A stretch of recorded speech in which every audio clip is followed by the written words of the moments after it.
because neither have intelligence nor have patience to internalize every action's reasons.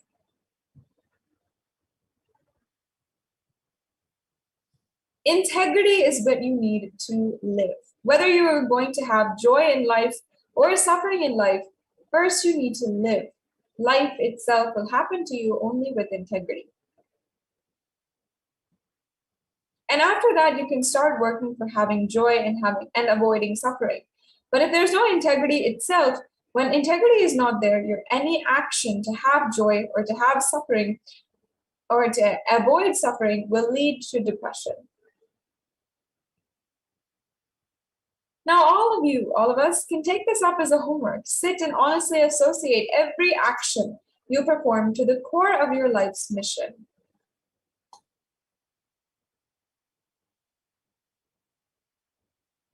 And if you can honestly connect and you are able to believe that every action for the short-term performance is directly connected to your long-term values, you will not only be blissful inside, your performance will just explode.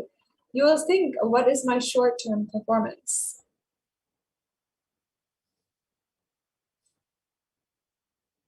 When the direct connection of the long-term value creation is not there, not only is your short-term performance not there, you become cunning.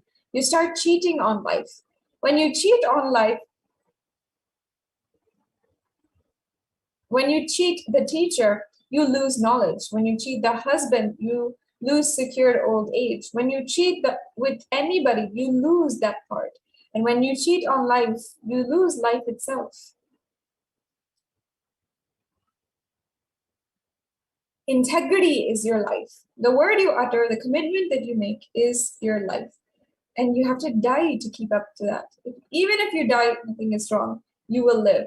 Cosmos will remember you only as your integrity. Your integrity is the only impact you create on the cosmos, nothing else. Life will remember you only based on your strength and the strength of your integrity, nothing else.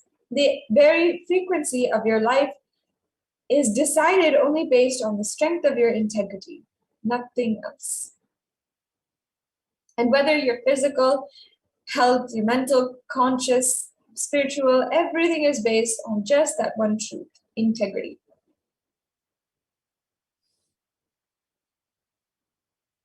And Swamiji tells us, insists, teaches that we should keep our integrity alive no matter what. Nothing is wrong. However many bodes you sacrifice to keep your integrity alive, it is worth it. Whatever you sacrifice to keep your integrity alive, you will have integrity and that also. But if you sacrifice your integrity for your laziness, cunningness, non-thinking, whatever you do, you will be destroyed.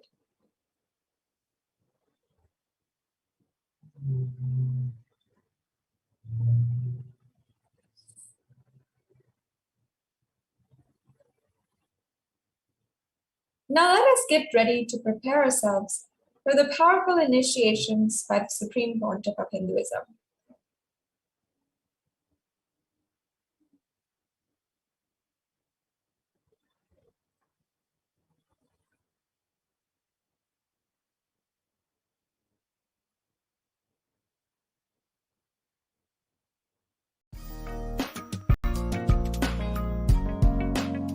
We get you health.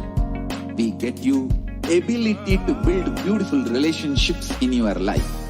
We get you direct spiritual support and we make sure you become wealthy.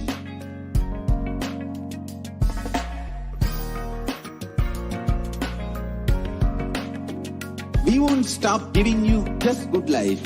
We will literally not stop till you live enlightened life. Manifesting the state of Paramashiva, space of Paramashiva, powers of Paramashiva, being of Paramashiva.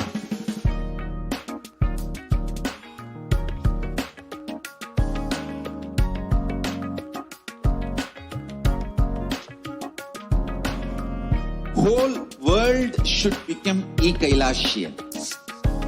I want the whole world to know Hindus have something great to contribute to the world.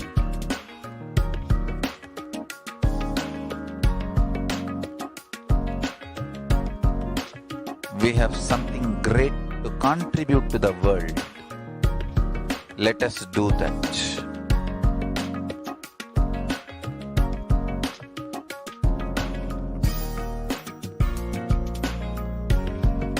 E-Kailasa is proper customized spiritual service helping you to identify your root patterns of suffering. We have perfected the science of helping every individual from every cultural, religious, nationality background.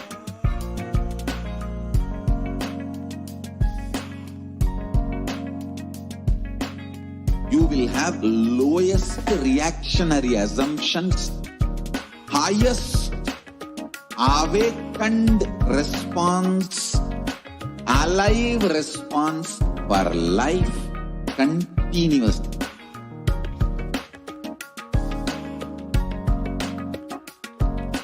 E-Kailasa is enlightenment ecosystem, literally enlightenment itself in your own home, wherever you are. Proper customized spiritual service helping you to complete with your life negativity, withdrawal from life, self-hatred, self-denial, self-doubt, so much of tiredness, laziness. We can support you aligning your diet, your attitude, your aptitude, your understanding about life. We can help you with everything.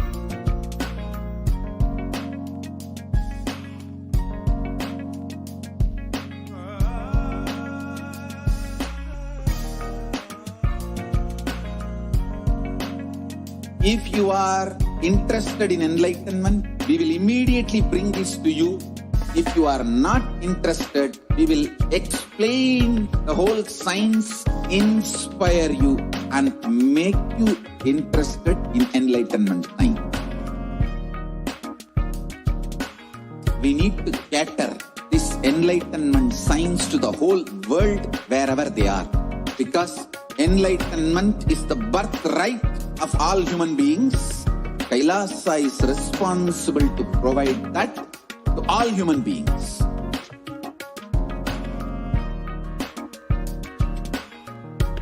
Kailasa is the totality of the knowledge I received from my gurus and practice manifested in my life, perfected by teaching millions of people from all cultures, time zones, backgrounds, genders, nationality, race, from every creed.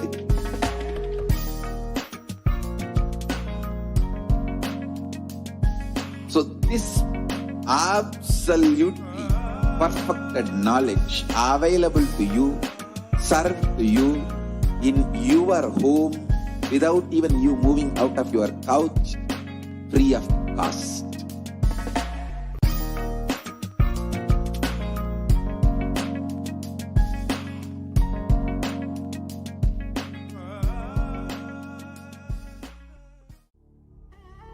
What I mean by the word E-Kailasa, listen intensely.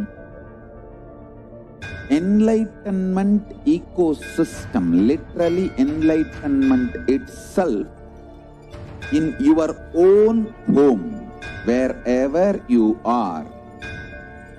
If you cannot come to Kailasa, it's okay. Kailasa can come to you. Kailasa coming to you is E-Kailasa.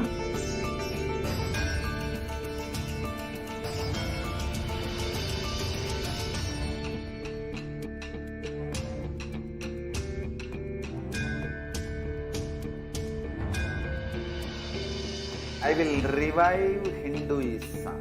I am a Hindu revivalist, not by any revolution, but by evolution.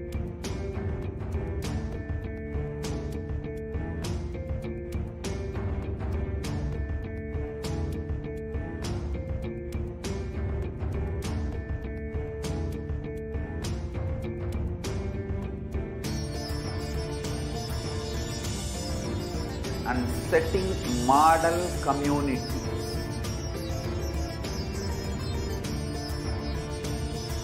Kailasas, enlightenment ecosystems, Sarvanya Peethas all over the world.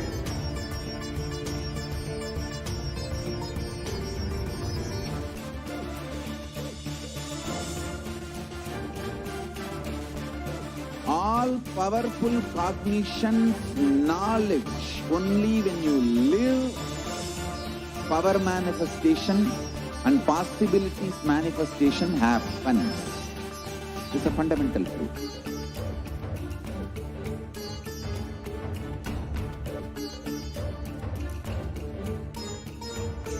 Hinduism cannot live exclusively as one.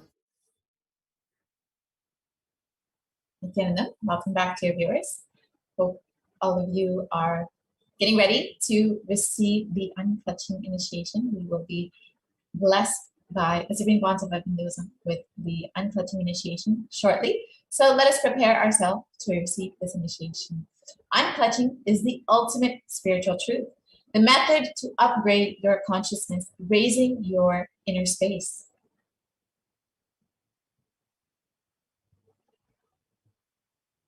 Unclutching, even if it is practiced sincerely, in a very small level, brings so much of awakening inside of you.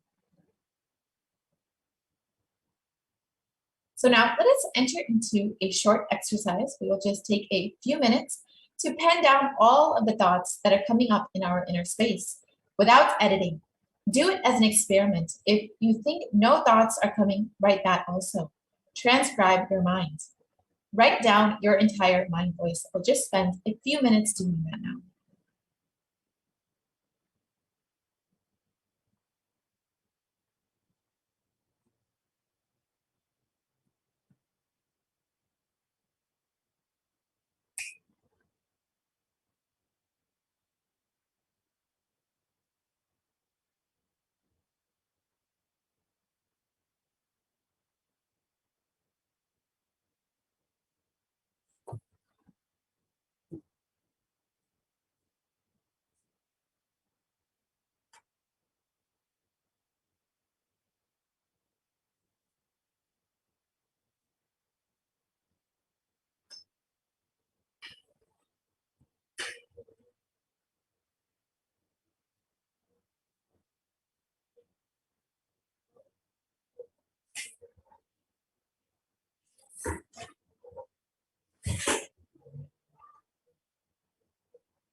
So now take a minute and read whatever you wrote down.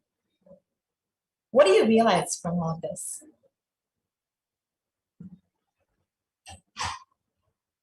You will realize you are nothing but a bunch of unconnected, independent, illogical, unclutched thoughts. There is no logical reason. Thoughts are flowing. Words are flowing without your awareness.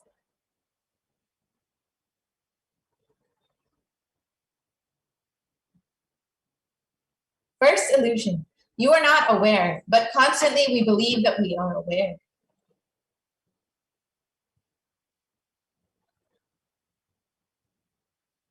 There is no logical reason.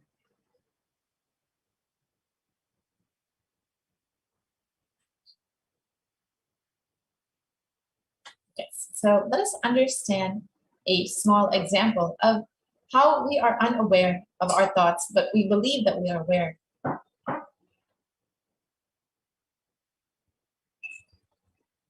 There is a projector light, and any slide or film which is kept in front of that projector light is seen as the reality in the screen. If the light is off, the film does not get projected as reality. One problem is that in your inner space, the projector light is not continuously on.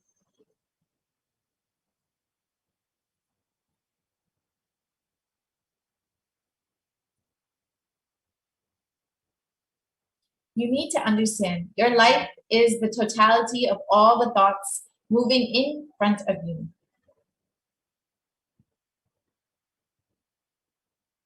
But many major decisions, thoughts, the life-changing incidents happen when you are not aware, like the film which moves when the projector light is off.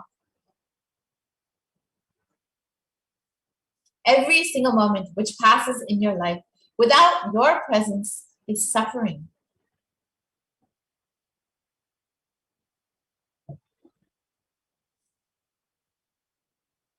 This is the pain shaft. Very rarely you create a joy shaft.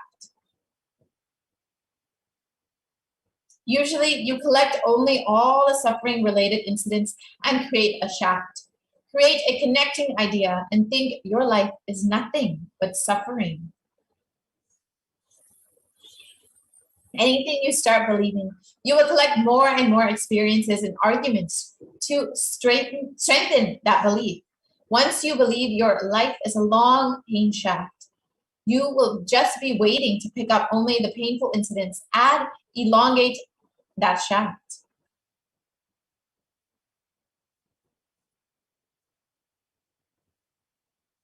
So now let us look at the Shastra Pramana for unclutching from the Patanjali Yoga Sutras, Sutra 3, verse 1. It describes that unclutching or the cessation of the mind and all its thoughts can be achieved by understanding a few simple concepts.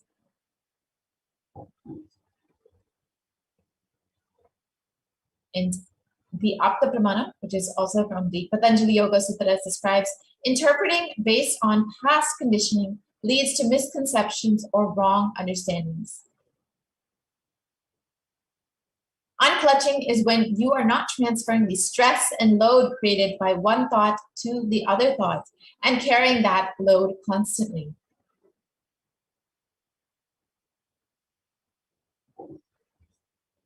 Unconsciously, you will try to strengthen the belief, but consciously, you will try to break that pain shaft. Second illusion that you believe is that neither you can break the pain shaft nor you can add to the joy shaft because both shafts do not exist. It is just your memory. Thoughts are like a fish tank water bubbles, which are coming in a fish tank. And between every bubble, there's a gap. Because the gap is too small, we think it's a stream.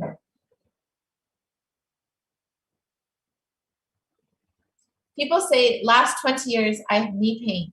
No, it cannot be, because please understand, the knee pain which you experienced 2 years ago, the knee pain which you experienced 1 year ago, the knee pain you experienced 2 months ago, the knee pain which you experienced 2 hours ago, are all independent experiences.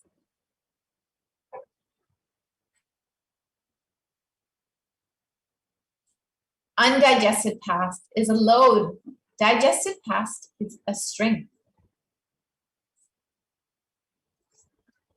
The good news is your opinion about life as a pain shaft or as a joy shaft will only stay as long as you are unconscious, not when you are aware.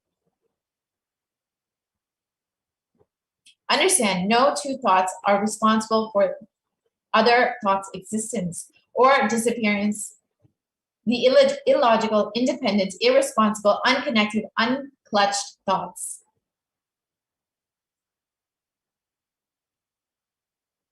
But you are afraid to live with such an undefined frame of mind.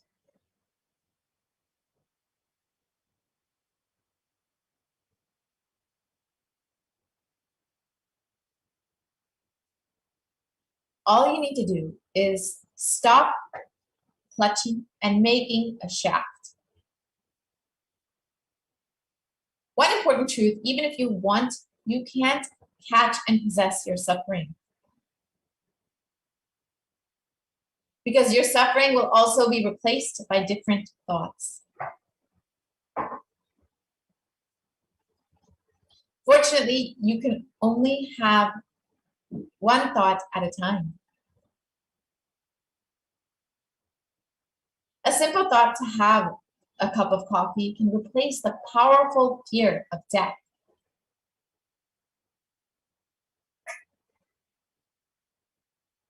If a thought can be made to leave your system once, it can be done again and again.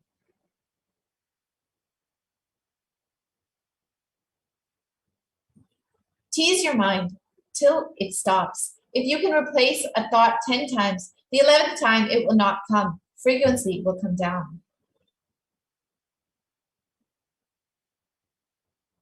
Just like how the screen on which the film is getting projected does not get burnt by the burning scene.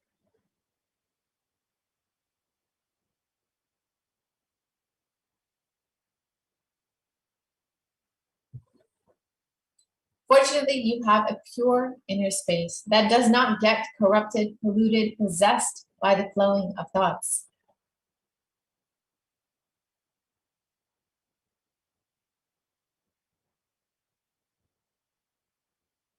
Untouching means realizing the canvas is more powerful than the painting. This click can liberate you from the suffering you are creating for yourself.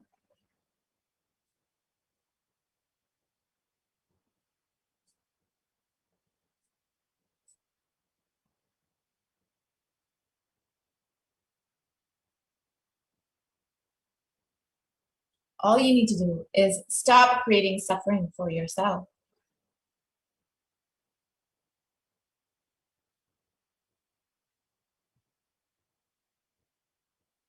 Life does not happen because of you. It happens in spite of you.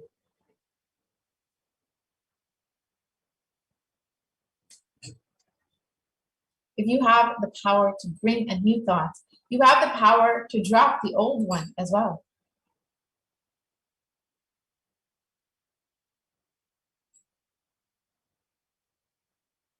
Only thing you need to do is decide till it stops, I will replace it.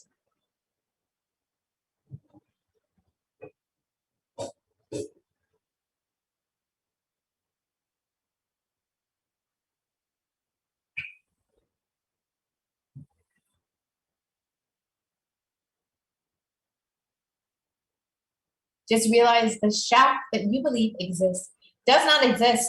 That's all. Rest in the unclutched awareness, the nirvikalpa samadhi.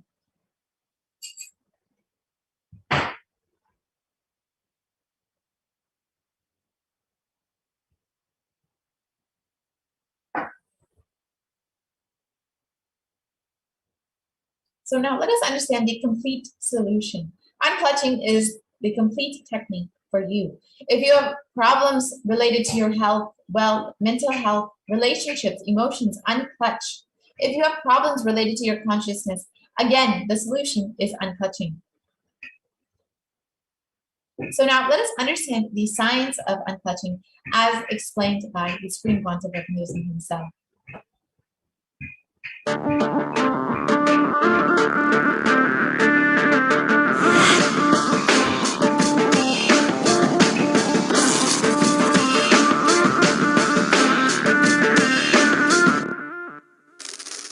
The brain is the organ which controls our whole physical being. Once our brain has been imbalanced, it will then transmit that imbalance throughout the whole body.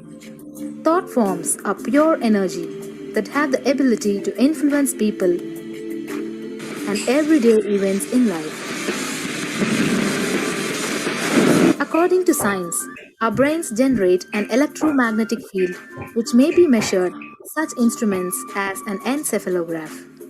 This electromagnetic field is generated by the brain every time we think, and as our mind is never still, we may be compared to perpetual power generators. Fear produces nervous disorders. Anger produces headaches and violence. Confused thoughts produce congestion and ill health.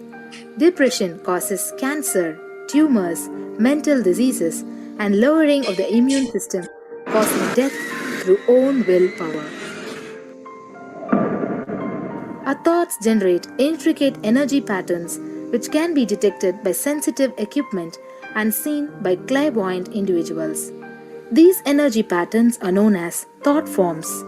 Surprisingly, thought forms are shaped by the thoughts themselves.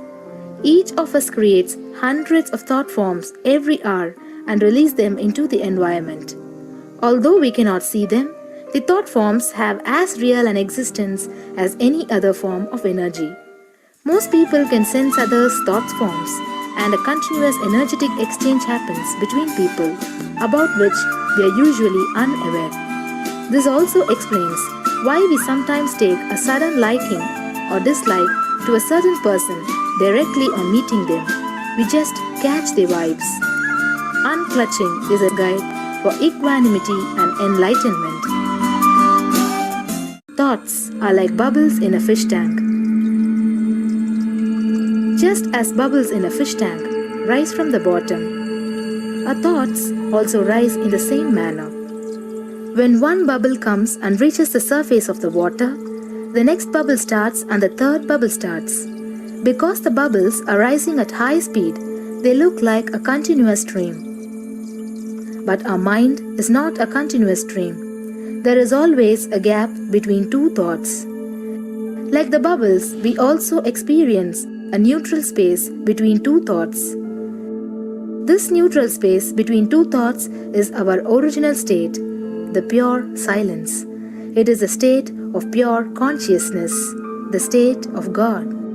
Since the gap or the neutral space between two thoughts is too small, we think all thoughts are connected and form a shaft. But there is always a gap between two thoughts. In the forest of northern India, the hunters trap the birds using a trap. They tie a rope between two trees. The rope is the shaft that we create by connecting two thoughts. In the middle of the rope, they secure a wooden stick. The stick is our mind. The rope is tied at the midpoint of the stick. When a bird comes and sits on the stick, the bird's own weight turns the whole stick upside down. It turns topsy-turvy. The moment it turns upside down and loses its sense of balance, it feels totally shaken and tightens its grip on the stick. It simply holds onto the stick as if its life depends on it. Similarly, we connect thoughts and form a shaft out of it and live in the fear that if we drop our mind, we might be lost. We might lose our identity. Because it is hanging upside down, it thinks, if I unclutch from this stick, I will fall and die. Is similar to the fear that if we start trusting that we are unconnected, unclutched, independent and illogical thoughts, we might be lost. If the bird lets go and relaxes, it may flutter to balance for a moment or two. When it leaves the stick, maybe for a few seconds, it will fall, but then it will adjust itself and start flying. In the same way, we hold on to whatever we think is our identity and security, our education, our mind, our life, our relationships, or our bank balance. Ultimately comes to remove the stick that is our identity. Just like the bird, we don't realize that if we drop our mind, at that moment we can become a Paramahamsa. That very moment we can be liberated.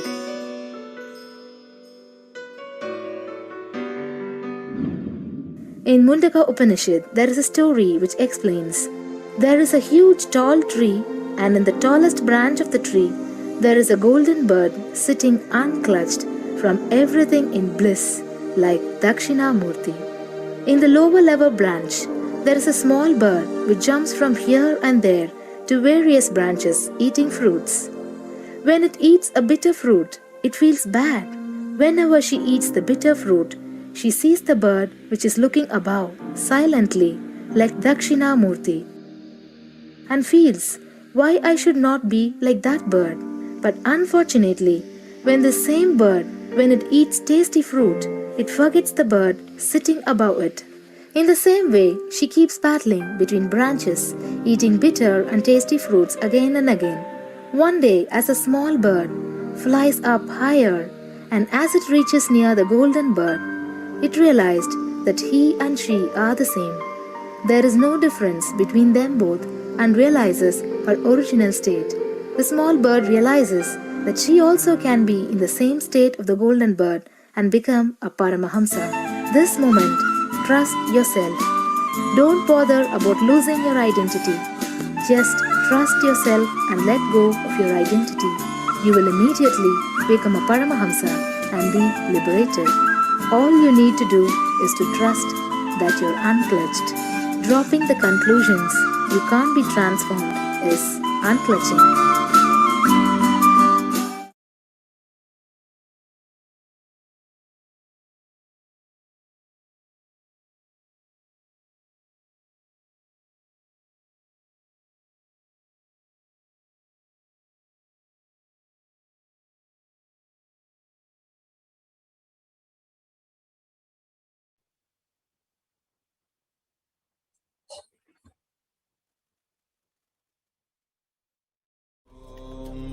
Nithyananda Paramashivoham. Om Nithyananda Paramashivoham. Om Nithyananda Paramashivoham. Om Nithyananda Paramashivoham. Om Nithyananda Paramashivoham. Om Nithyananda Paramashivoham. Om Nithyananda Paramashivoham. Om Nithyananda Paramashivoham. Om Nithyananda Paramashivoham. Om Nithyananda Paramashivoham. Nithyananda, and welcome back, dear viewers, on this an important day of the solar eclipse. During the time of the solar eclipse, the Supreme Pontiff of Hinduism is going to be blessing us, showering us with 4 very, very, very special initiations. The initiation into unclutching, which we just got a brief introduction into. Next, we are going to be introducing you about the very traditional initiation as per Sanatana Hindu Dharma, which is the Shiva Diksha level 1, also called as Samaya Diksha. This is an initiation directly from the source scriptures of Hinduism, which is the Agamas. So today we are going to, the next initiation that we are going to be introducing you to is the Shiva Diksha level 1 initiation, also called as Samaya Diksha.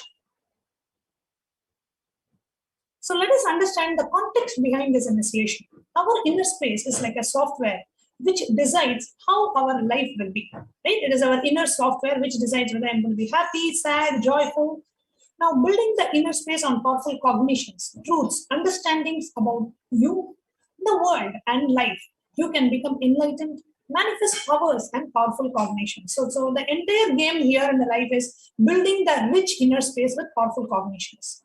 So the Shiva Diksha is all about shifting the way you function from powerless cognition to powerful cognition. At any point in your life, whatever happens, you just lost your job, or somebody is not feeling well, or things are not going as expected, whatever it may be, how are you responding to life? How are you reacting to life? What does your inner software tell you to do? Does it tell you, oh, you're a failure, things are going to be like this? Or does it tell you, you know what, this is also a milestone to your success. This is also a stepping stone to your success. So use every stone thrown at you as a beautiful flower garland and build a beautiful temple for yourself. That's how the Supreme Pontiff of Hinduism's life has been exemplary. Nothing can disturb. As Swamiji says, if you come along with you, if you don't come without you, if you oppose in spite of you, the Supreme Pontiff of Hinduism continues to enrich the world, keep on contributing to humanity. So that is the way we are supposed to be. That is our natural state. However, sometimes we feel powerless, sad. So the entire Shiva Diksha is all about shifting your inner space from feeling powerless to feeling powerful. Now, this is a reference directly from the Agamas, where the Diksha, it talks about the significance of the Diksha. The Diksha bestows the state of the ultimate. It says, Dhiyate jnana sadbhavaha kshiyante pashuvasanaha danakshapana samyukta Diksha te neha kirtita Dhiyate jnana sadbhavaha Pakshiyate cha malatrayam danakshapana dharmitvat sadikshyetyabhigatyate. The translation says, that action which bestows enlightenment destroys the three impurities, the bondages of the self, Anava Mala, Karma Mala, and Mayika Mala, feeling belittled karmic baggage and the forgetfulness of one's original state is called Diksha, which bestows liberation. It is called so because it gives enlightenment and also takes away the bondages. So this is a direct reference from the source scriptures of Hinduism on the importance of Diksha and how it removes the impurities.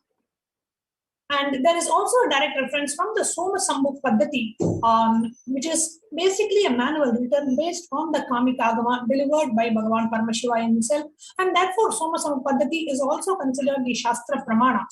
So the 12th and the 13th verses of Soma Sambhuk Paddhati says, Dvivideyam dvirupapi pratyekamupajaayate eka kriyavati tatra kundamandala purvika manovyaparamatrena yasa jnanavati mata yittam labdhabhikarena Dikshacharyena sabhyate. So here, this verse from the Soma Sambhuk Paddhati, which is a manual written based on the Kamika Agama, the 12th and the 13th verses say, Diksha, which is classified as Sadhikara and Niradhikara, is of two types. The way the Diksha is given is of two types, the Kriyavati and Jnanavati Diksha. Now, Kriyavati Diksha is done with the Homa Kunda, the mandala for the ritual. If you have received an initiation physically in the presence of the Supreme Pontiff of Hinduism, you would have gone through the Kriyavati Diksha, where you first receive the Sparsha Diksha, then you go and you put a flower, the ritual is being performed there, and then you come back and you receive the Mantra Diksha. So that is the Kriyavati Diksha, where along with the ritual, the initiations happen.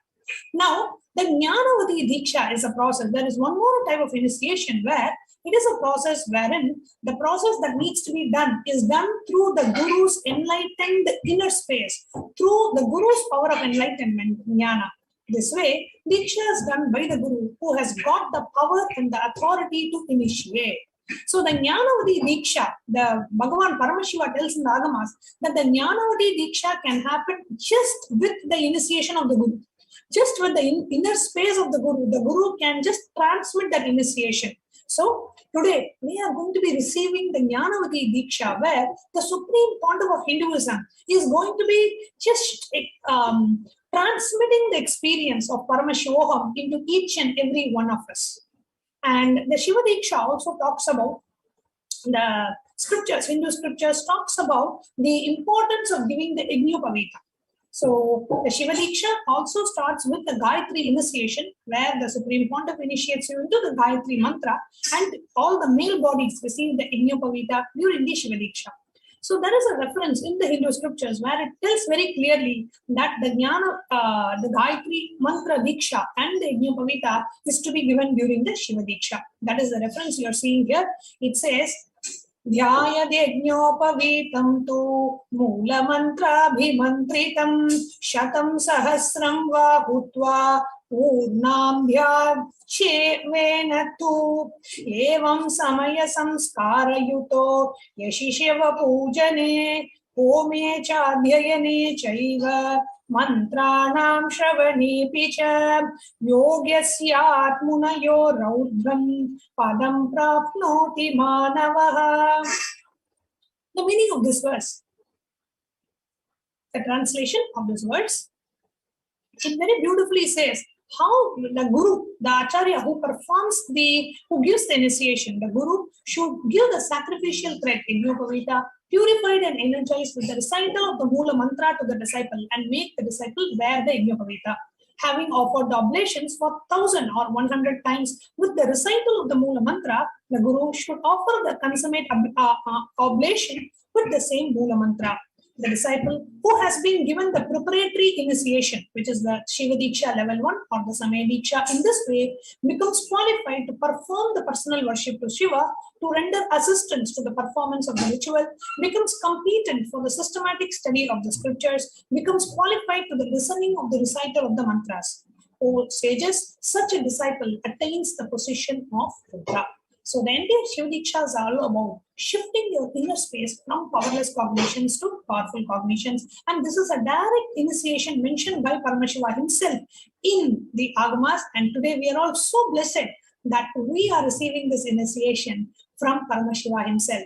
Not only the initiation was delivered to the world by Paramashiva, we are so blessed we are receiving this initiation from Paramashiva himself. Now let us hear how Swamiji beautifully reveals about this powerful initiation of Shiva Diksha. Let's hear directly from the Supreme Pontiff of Hinduism.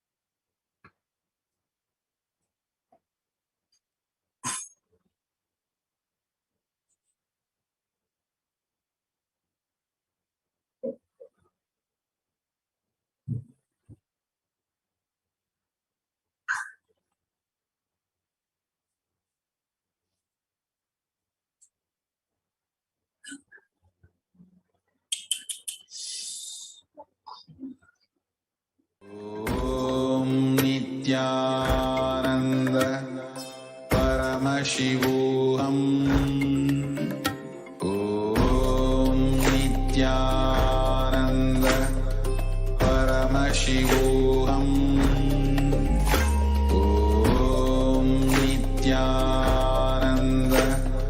Paramashivoham. Om Nithyananda Paramashivoham. Om Nithyananda Paramashivoham. Om Nithyananda Paramashivoham.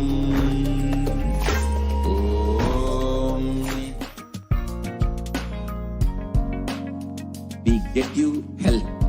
We get you ability to build beautiful relationships in your life. We get you direct spiritual support, and we make sure you become wealthy.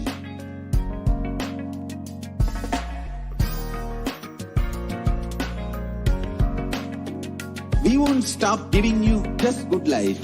We will literally not stop till you live enlightened life.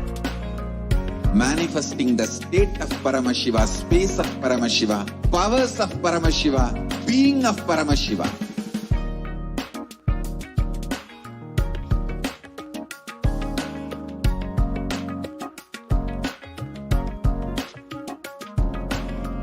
Whole world should become Ekailashian.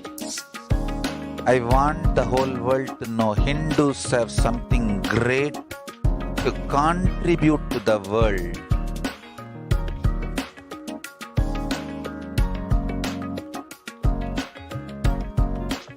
We have something great to contribute to the world.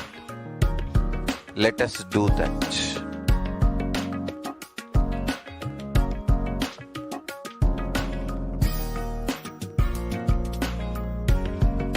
E-Kailasa is proper customized spiritual service helping you to identify your root patterns of suffering. We have perfected the science of helping every individual from every cultural, religious, nationality background.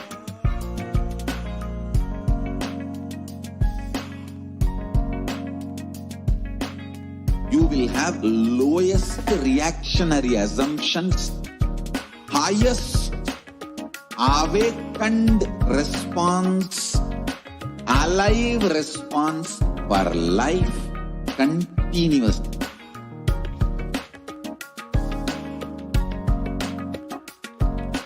E-Kailasa is enlightenment ecosystem, literally enlightenment itself in your own home, wherever you are. Proper customized spiritual service helping you to complete with your life negativity, withdrawal from life, self-hatred, self-denial, self-doubt, so much of tiredness, laziness. We can support you aligning your diet, your attitude, your aptitude, your understanding about life.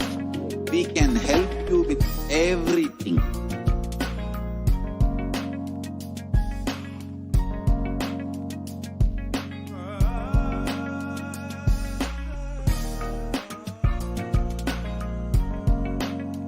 If you are interested in enlightenment, we will immediately bring this to you. If you are not interested, we will explain the whole science, inspire you and make you interested in enlightenment science. We need to cater this enlightenment science to the whole world wherever they are, because enlightenment is the birthright of all human beings. Kailasa is responsible to provide that to all human beings.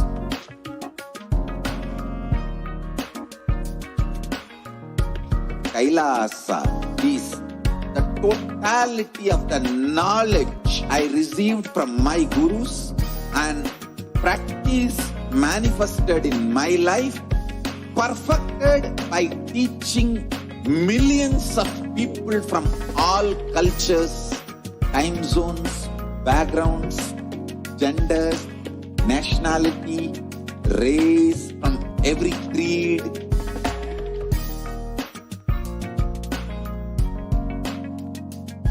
So this absolutely perfected knowledge available to you, served to you in your home without even you moving out of your couch, free of cost.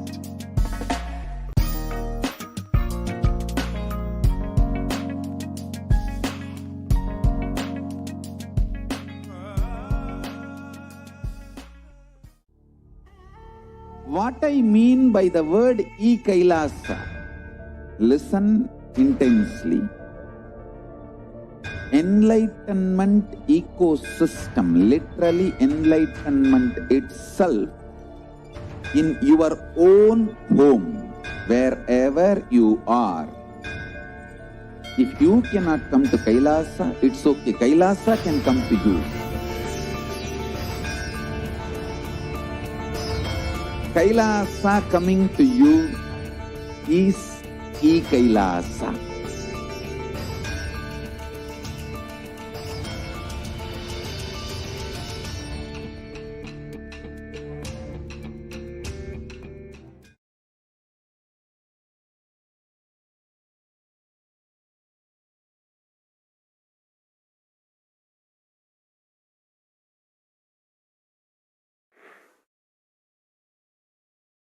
Let me enter into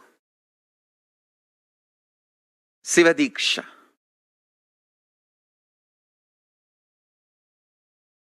Understand, I'll give you just few important understandings. Just internalize these few important understandings.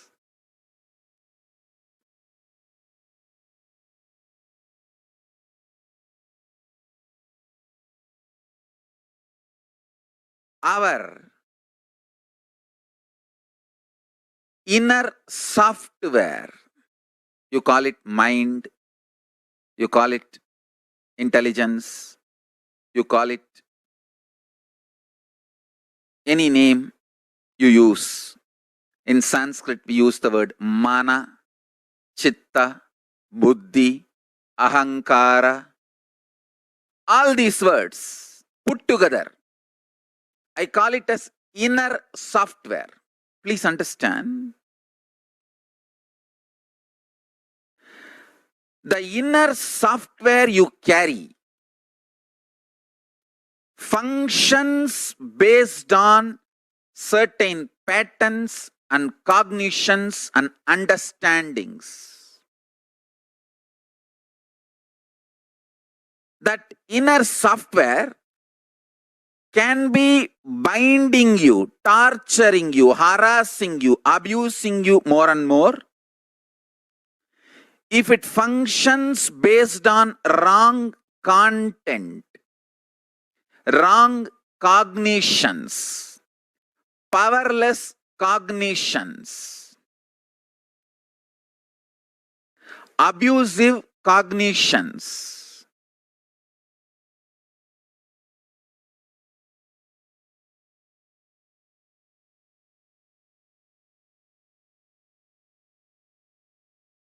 If that inner software functions based on powerful cognitions, right cognitions, intelligent cognitions, it can liberate you. Understand?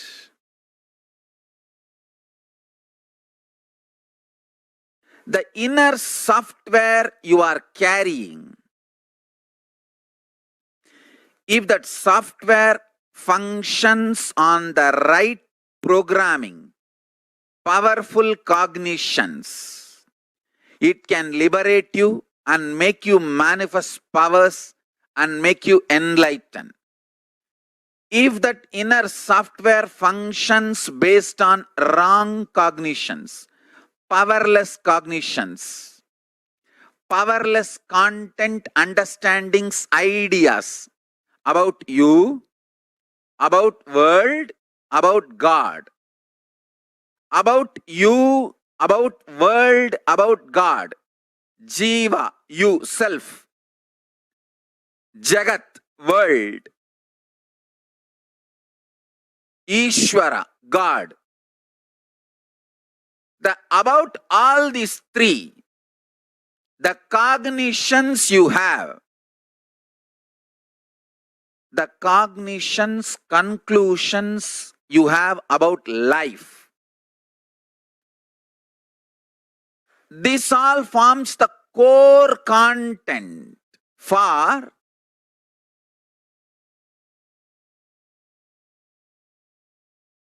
your inner space. If your inner space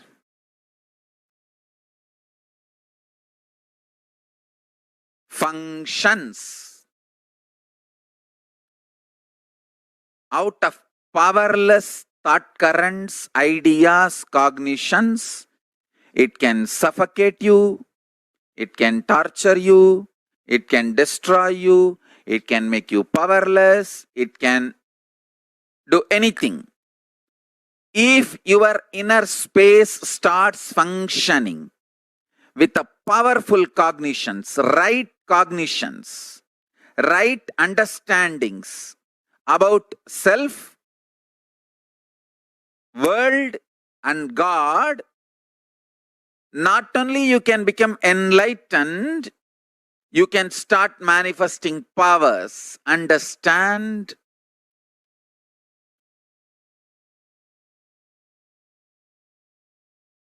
Siva Diksha is all about shifting the way you function from powerless cognitions to powerful cognitions. That's all. Siva Diksha is the way to shift you from functioning from powerless cognition space to powerful cognition space. Listen carefully. Understand life. Listen carefully and understand life.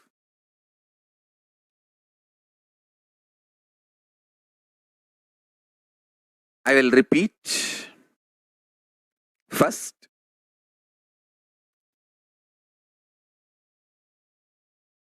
your inner space is like a software which decides how your life will be. That's the first understanding.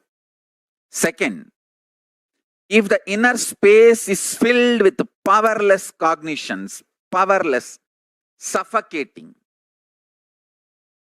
wrong ideas about yourself, about your world, about God, it can be more and more suffocating, making your life difficult. And if you can start building the content of your inner space, powerful, start functioning from powerful cognitions, truths, understandings about you, world and life, you can become enlightened, manifest powers and all possibilities. Now listen carefully. The good news I have is your inner space can be beautifully reprogrammed. It can be reprogrammed with powerful cognitions. It can be reprogrammed for enlightenment. It can be reprogrammed to manifest the state, space, powers of ultimate Paramashiva. The great news I have is it is too easy. Understand? It is actually too easy. It is just shift in direction, nothing else. There is no effort. Shift in direction. Shift in the direction you think, you perceive, you understand.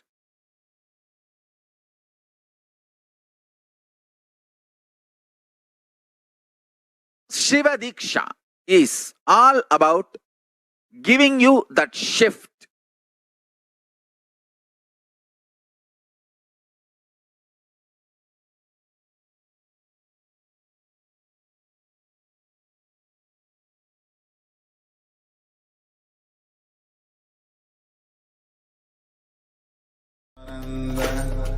Paramashivoham. Om Nithyananda Paramashivoham. Om Nithyananda Paramashivoham. Om Nithyananda Paramashivoham. Nithyananda Paramashivoham. Om Nithyananda Paramashivoham. Om Nithyananda Paramashivoham. Om Nithyananda Paramashivoham. Om Nithyananda Paramashivoham. Om Nithyananda Paramashivoham. Om Nithyananda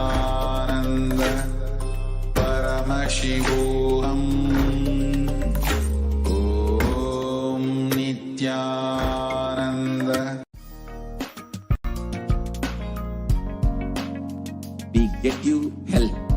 We get you ability to build beautiful relationships in your life. We get you direct spiritual support, and we make sure you become wealthy.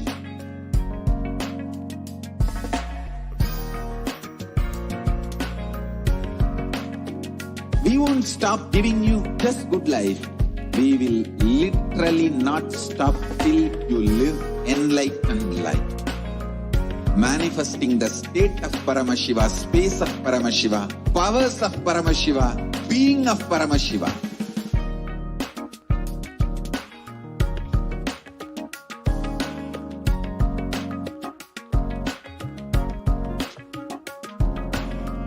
Whole world should become equal.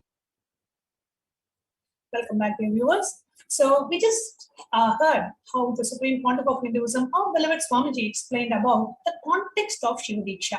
Now let us quickly see how to receive. What is the procedure for receiving the Shiva Diksha? Now the Shiva Diksha that we are going to be having today, you will be receiving the initiation into three very sacred mantras. And so the first part will be the mantra diksha, where the Supreme Pontiff of Hinduism will be revealing the sacred mantras and will be initiating us into the sacred mantras.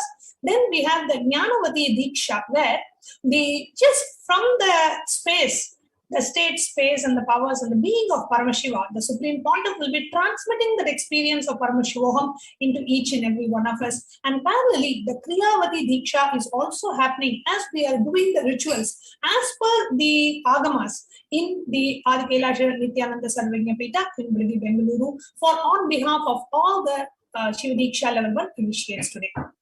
So let us now take a look into a quick procedure on how do we receive the Shiva Diksha, what is the steps that are involved.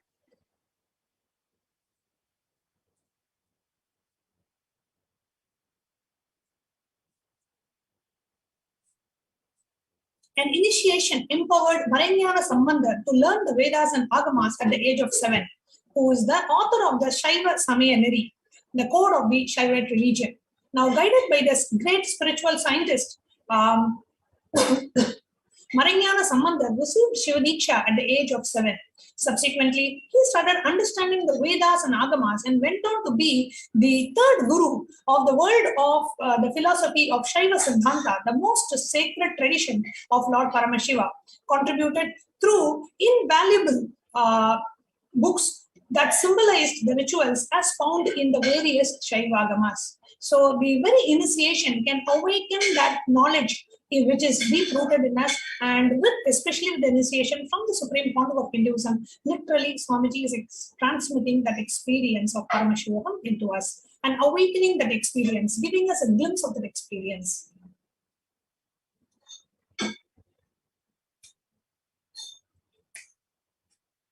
The Supreme Pontiff of Hinduism began empowering the world with this ultimate truth at a tender age of 11. Swamiji, the Supreme Pontiff of Hinduism, received Shiva Diksha from the 230th Guru Maha Sannidhanam of Tondai Mandala Adinam in Kanchipuram. Srila Sri Jnana Prakasha Desika Paramacharya Swamigal, the Supreme Pontiff of Hinduism, was conferred the title 233rd Guru Maha Sannidhanam, and with that name, 233rd Guru Maha Sannidhanam, Srila Sri Jnana Prakasha Desika Paramacharya Swamigal. At the age of 11, Swamiji delivered his first public discourse on this ultimate truth.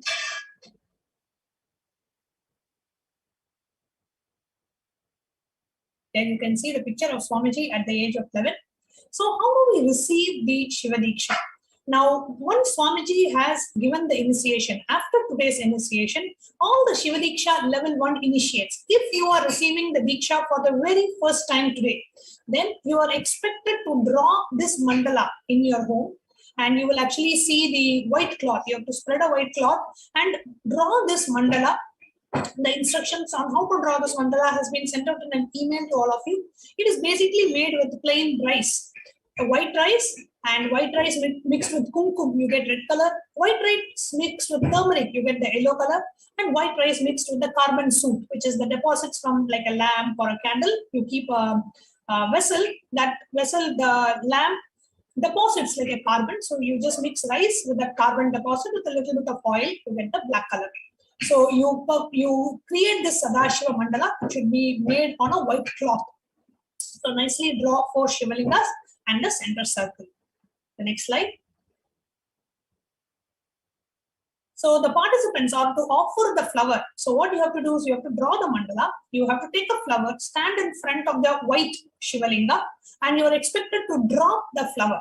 And wherever the flower falls, based on where the flower falls, you will be getting the Shiva Diksha spiritual name. So this slide shows you how to create the mandala and what are the items that are required.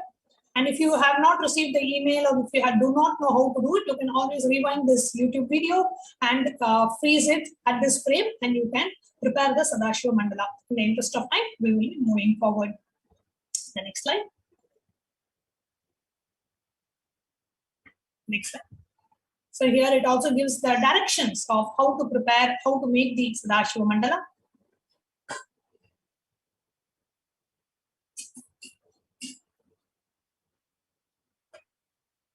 And you will have to stand in front of the white Shivalinga.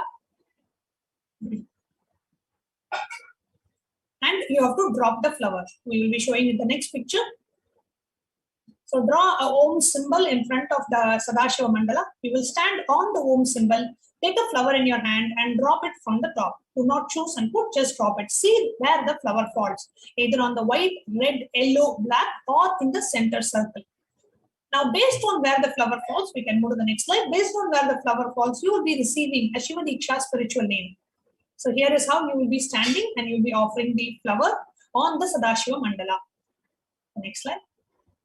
So based on where the flower falls, each of these 4 Shivalingas and the center circle represent the 5 faces of the Sadashiva. Paramashiva with 5 faces is called as Sadashiva. So Sadashiva, who is the manifestation of Paramashiva with 5 faces, has 5 different faces, each face representing one of the cosmic actions. Paramashiva is known for he does the 5 cosmic actions of creation and sustenance, rejuvenation, pulling out of delusion and liberation. So the 5 phases that correspond to that is the Satyojata phase, which is responsible for creation, generation. Vamadeva phase, which is responsible for sustenance. The Aghora phase, responsible for rejuvenation. The Purusha phase of Sadashiva, responsible for pulling out of delusion. And Ishana phase of Sadashiva does the cosmic action of liberation. So the next slide. So when you drop the flower, depending on where the flower falls, you will be receiving a Shiva Diksha spiritual name. We can move to the next slide.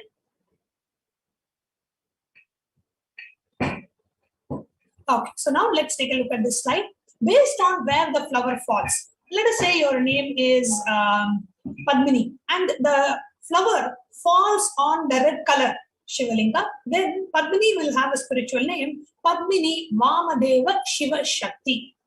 Now let's say your name is Gopal and the flower falls on the black Shivalinga, then your name will be Gopal Aghora Shivam.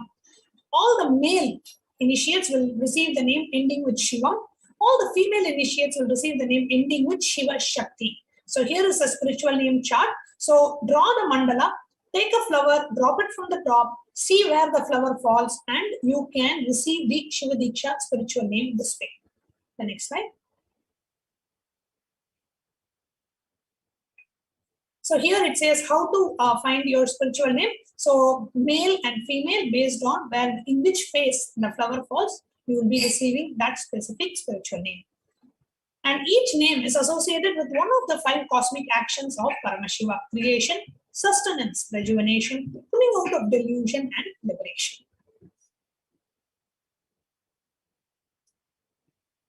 And all the initiates, when you receive the Shiva Diksha, it is also required that you should wear the Kantamala. Okay, so the Rudraksha Kantamala. The initiates who receive the Shiva Diksha are gifted the sacred Rudraksha Kantamala. This Rudraksha Kantamala should be tied such that the Rudraksha is touching the base of the throat. Here you see this notch that you have. This Rudraksha should touch the base of the throat. Now, while receiving the Mantra Diksha, the Supreme Pontiff from the supreme pontiff of Hinduism, this Rudraksha is immediately contained with the energy of the mantra and continuously vibrates the mantra. Rudraksha is like an energy battery. It stores the energy and constantly keeps you in the high energy state. So once you receive the Shiva Diksha, this Kantamala that comes around your neck should never be removed. This is like a protection. It protects you till the time of your, even at the time of your death. Only the Shiva Dutas, the messengers of Shiva will come, not the messengers of Yama, not the Lord of Death, but Paramashiva Dutas will come and take you to Kailasa. So once you receive the Shiva Diksha level 1, you should always be wearing this Kantamala. We will be shipping this Kantamala to the nearby centers, to all our centers worldwide. So you can approach your nearest center to receive the Kantamala. Now, there may be some delays due to COVID, so we request your understanding and patience. We are working on shipping all the items that you will need for the initiates. We will be shipping it shortly. So after the initiation is, after the centers have received the shipment, you can collect it from your nearest center. So here you can see how the Kantamala should be tied exactly around your neck so that the Rudraksha touches the base of the neck. The mantra should be constantly radiating in your throat. Rudraksha will make the mantra constantly rotate, and the mantra will energize the Rudraksha, and both will charge each other constantly.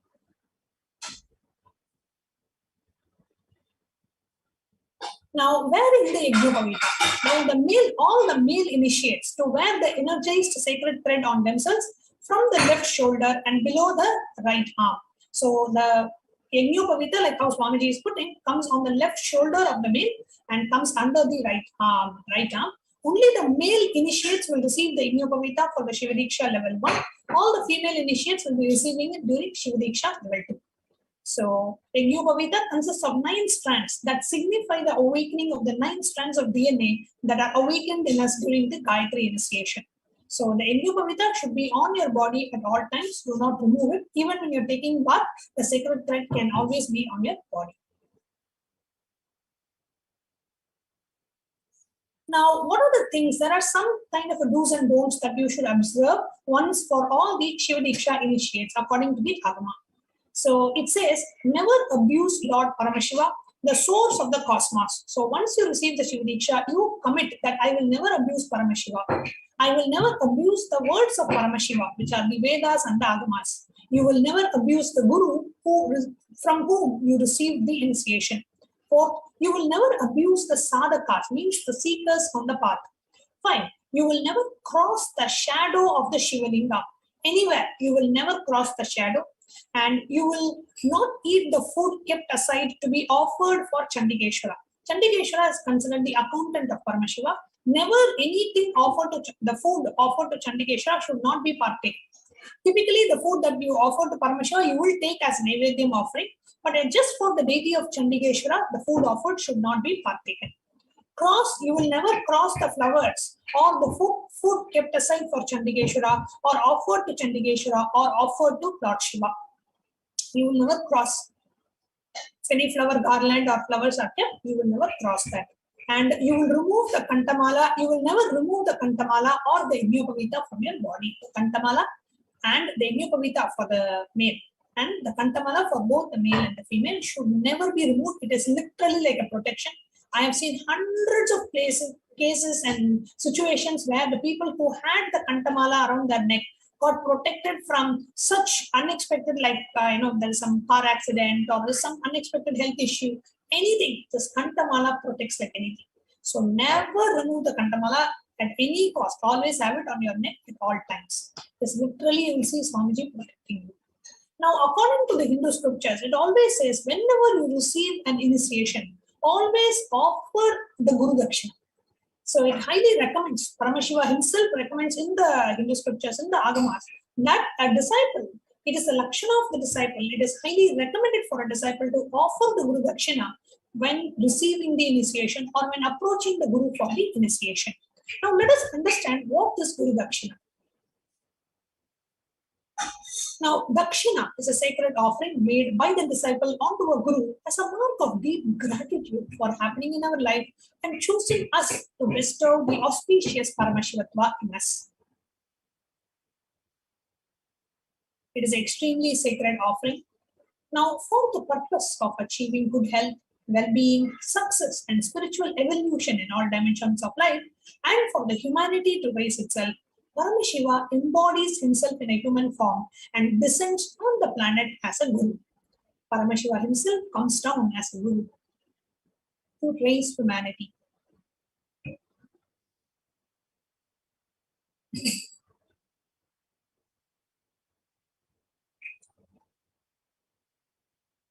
Now, the Guru's life, please understand the context behind Guru Dakshina. Why do we make an offering to a Guru? Because the Guru's life itself is an offering to us.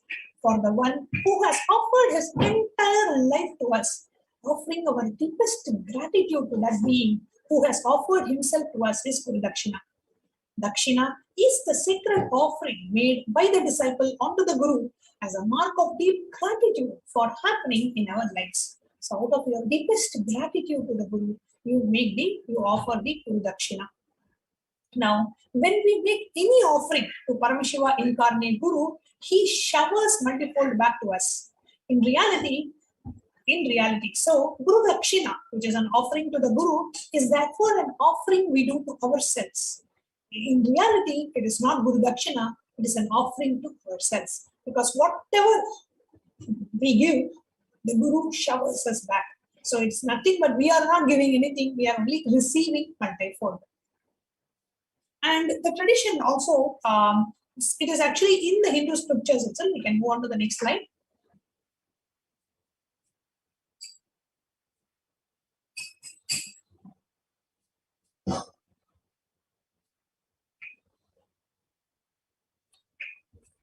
The tradition beautifully says that the disciple should always approach the Guru with a Guru Dakshina. In the Srimad Kamika Agama, Bhagavan Sadashiva reveals the various sacred offerings that one should give to the Guru. It says at the end, the chief sponsor, the Yajamana, in this case, the disciple, should worship the chief Acharya or the Guru and honor him with a new cloth, gold ring, and others. So it tells what are all the things that you can offer as Guru Dakshina.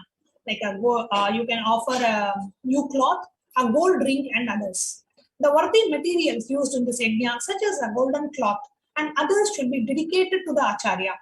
They should not be given to others for their enjoyment. All those substances left over in the yajna and the decorative materials of the pavilion and the skandila, the clothes, the gold, the kumbha, the kalasha, the torana, the ladle, shuruk shuruva, the 8 auspicious objects, the ashtamangala, the 9 gems, the remaining portion of the karu and the nevedya, the valaya and the prapa of the pavilion, and other materials used in snapana and others. All these should be dedicated to the Guru, the chief Acharya, who hails from the lineage of the 5 Gocharas. So here it says you can offer a new cloth, a gold ring, you can offer clothes, gold, kumbha, kalasha, 9 gems, all the auspicious things, everything you can offer to the Guru. But now, because it is all an e-offering, you can offer the Guru Dakshina online. And the Hindu tradition recommends that the disciple offers the Guru Dakshina. It is not mandatory, it is absolutely optional, and all these initiations are given completely free of cost. So I really want to share that the Guru Dakshina is not a mandatory offering. We are sharing the context as mentioned in the Hindu scriptures about the significance of Guru Dakshina. However, all the initiations that we'll be receiving and the Supreme Pontiff will be blessing us with are completely free of cost for anybody from anywhere. And the Guru Dakshina is an option. Whoever wants to offer, you can offer the Guru Dakshina. Now, the tradition says that there are 5 people you should never meet empty-handed. Whenever you meet a child, you see a child, you always share something.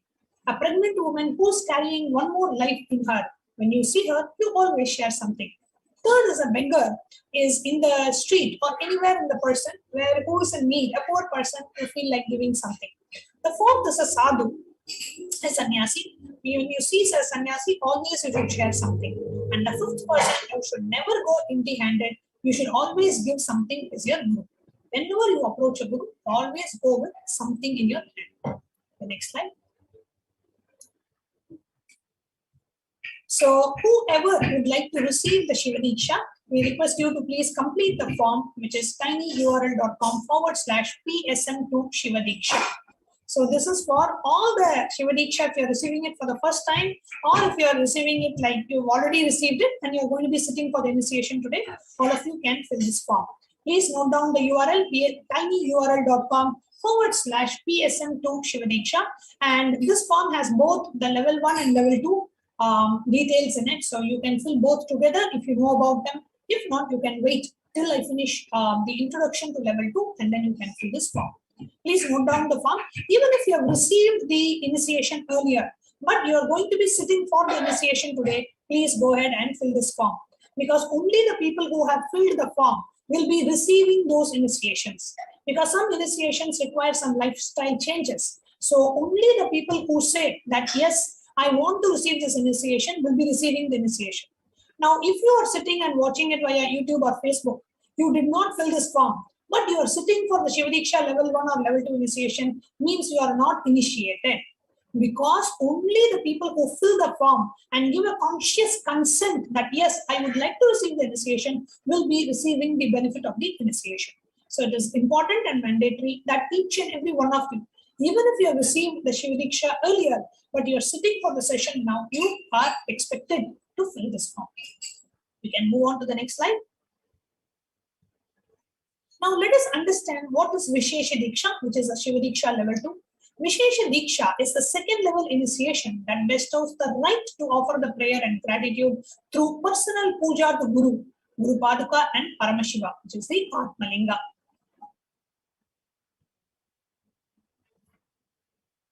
Now, what really happens when you receive the Vishesha Diksha? So Vishesha Diksha is an initiation where you really want to have the deep feeling connection with the Guru and the deep feeling connection with Paramashiva, and you decide to receive this initiation, and every day. So what is really Vishesha Diksha?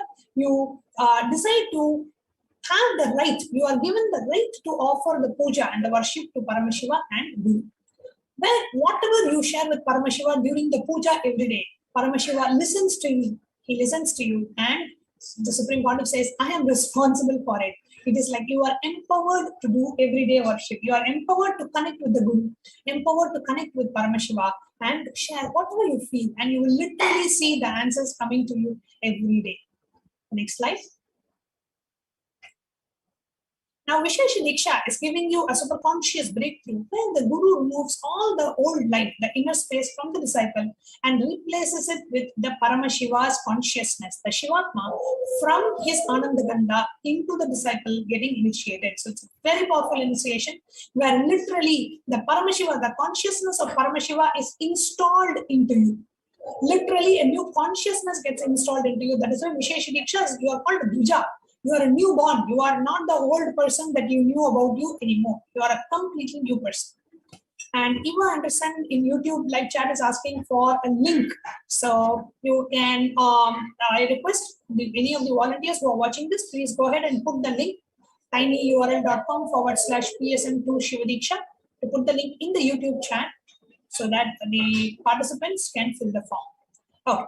So what is Vishesha Diksha? Vishesha Diksha is initiating you into power manifestation and opening the doors of Kailasa for you. It gives you the experience of Kailasa, and the Atmalinga, which is made of Spatika, is nothing but the space of Kailasa.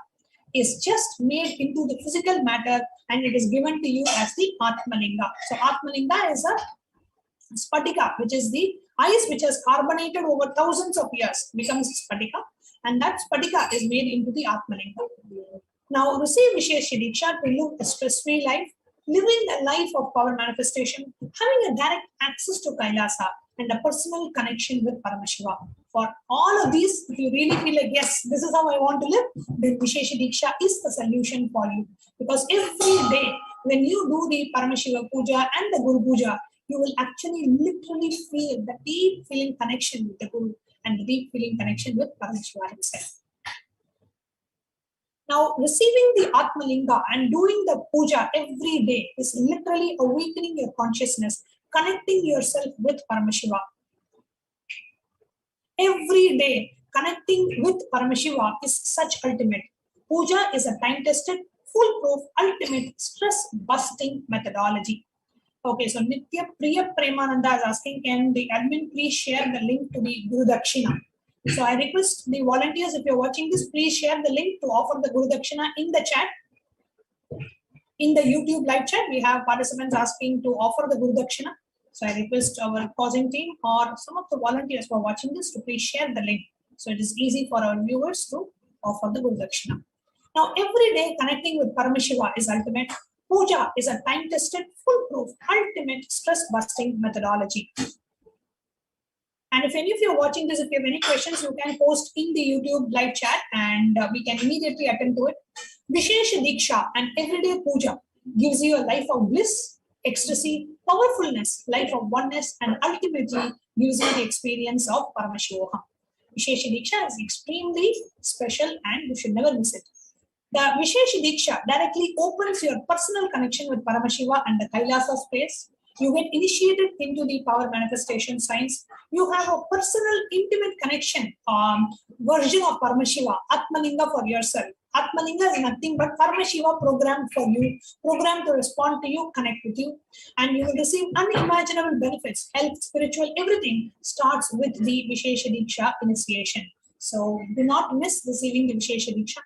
Performing the Nitya Puja after receiving Vishesha Diksha is such a personal, direct enlightenment process. It makes you manifest the ultimate powers. Nitya Puja cleanses your whole system, detoxes your body, ripens your consciousness, and makes your consciousness open up in your system. So, when you receive Vishesha Diksha, you are given the right to worship Paramashiva, right to worship the Guru every day. A reference from the Soma Sambhu Padati, it says, कुसुमेनास्त्रजप्तेन तादये धृद्यदेशिषुं प्रास्फुरत्तारकाकारं चैतन्यं तत्र भावयेत्. The meaning of this verse: the Guru should throw the flowers invoked on the mantra Astraya Hum Fat at the disciples' chest, and imagine in the heart of the disciple the globe-shaped supreme spirit of the extreme effulgence inhabiting the subtle body. So direct reference on how the Vishesha Diksha has to be given. It gives us clear, detailed guidelines, and how the Guru literally replaces your consciousness with the consciousness of Paramashiva. So the step-by-step procedure as described in the Kamika Agama Soma Sambhu Padati, how Vishesha Diksha has to be performed by the Guru. First, the invocation of the Vagishwari and Vagishwara in the heart of the fire in which Bhagavan Paramashiva has been invoked. The Guru then knocks the heart of the disciple with the flower. Visualize the consciousness sparkling as a star. The Guru then visualizes the consciousness sparkling as a star in the heart of the disciple. Enter the lotus of the heart of the disciple and put the consciousness of the disciple into the Guru's lotus of the heart. So the Guru then takes the consciousness and puts it into his own heart, keeps the consciousness of the disciple into the fire, and then the Guru offers the consciousness of the disciple into the fire. Now, when the consciousness is offered into the fire, the Guru knows that on seeing the way the fire burns, the Guru knows the sins committed by the disciple. Now, if the fire smells like filth, understand that the disciple has done the sins of land grabbing, killing a Brahmana, mated with Guru's wife, drunk liquor, killed the Acharya, killed a cow, and been ungrateful. If the fire is black in color and smells like burning a dead body, then you know that he has killed a pregnant woman. If the fire is burning in rotation and circle, then the disciple has killed a woman. If the fire shakes, then the disciple has stolen gold. If the fire blasts, then the disciple has killed a child. After the Homa is over, the Guru keeps the consciousness, the Atma of the disciple, which is like a fire sparks, in the lotus of the heart of the Guru. So first, the Guru takes the consciousness of the disciple, puts it into his own heart. Then he takes it from his heart, offers it into the fire. Based on how the fire burns, the Guru knows the karma of the disciple. The Guru then takes the consciousness back and puts it into his own heart. In the heart of the Guru merges the consciousness of the disciple with that of Bhagavan Paramashiva. Then the Guru then reinstalls that consciousness in the lotus of the heart of the disciple. This is what exactly happens. Now, there are some lifestyle changes that you need to follow if you are wanting to take the Shiva Diksha. The seeker, upon receiving the Vishesha Diksha, is ordained to follow some of these practices. The receiver will perform the Nitya daily puja of the Guru and the Shiva Linga every day. So when you receive the Vishesha Diksha, you commit that I will be doing the puja every day. The puja takes about 15 to 20 minutes at the max. You can quickly do the Guru Puja and the Shiva Puja. We have a short version. We also have a YouTube video. So do not worry that, oh, I do not know how to offer the puja, or I do not know where to go. You do not need to know any of that. We have a YouTube video, guided YouTube video. We have the mantras. So you can learn the puja along with it. The receiver should not partake any non-vegetarian food. Here, the non-vegetarian means anything which causes pain to the other. For example, you cannot take any food which causes pain to the other. Let's say, for example, you cannot kill anything and have. You cannot harm anything and have. So meat, fish, eggs, and such foods are to be, of course, no non-vegetarian food, which includes yet, and also yeast. Yeast also is recommended not to be eaten, but definitely no meat, no fish, no eggs, no animal products.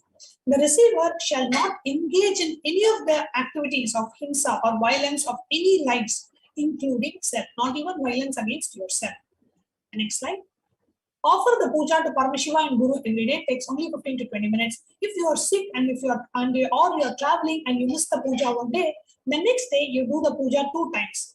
That days and the ones for yesterday. Paramashiva gives this as an option. So in case you miss the puja, unavoidable circumstances, then you can do the puja next day 2 times. The puja happens live in the Nithyananda TV.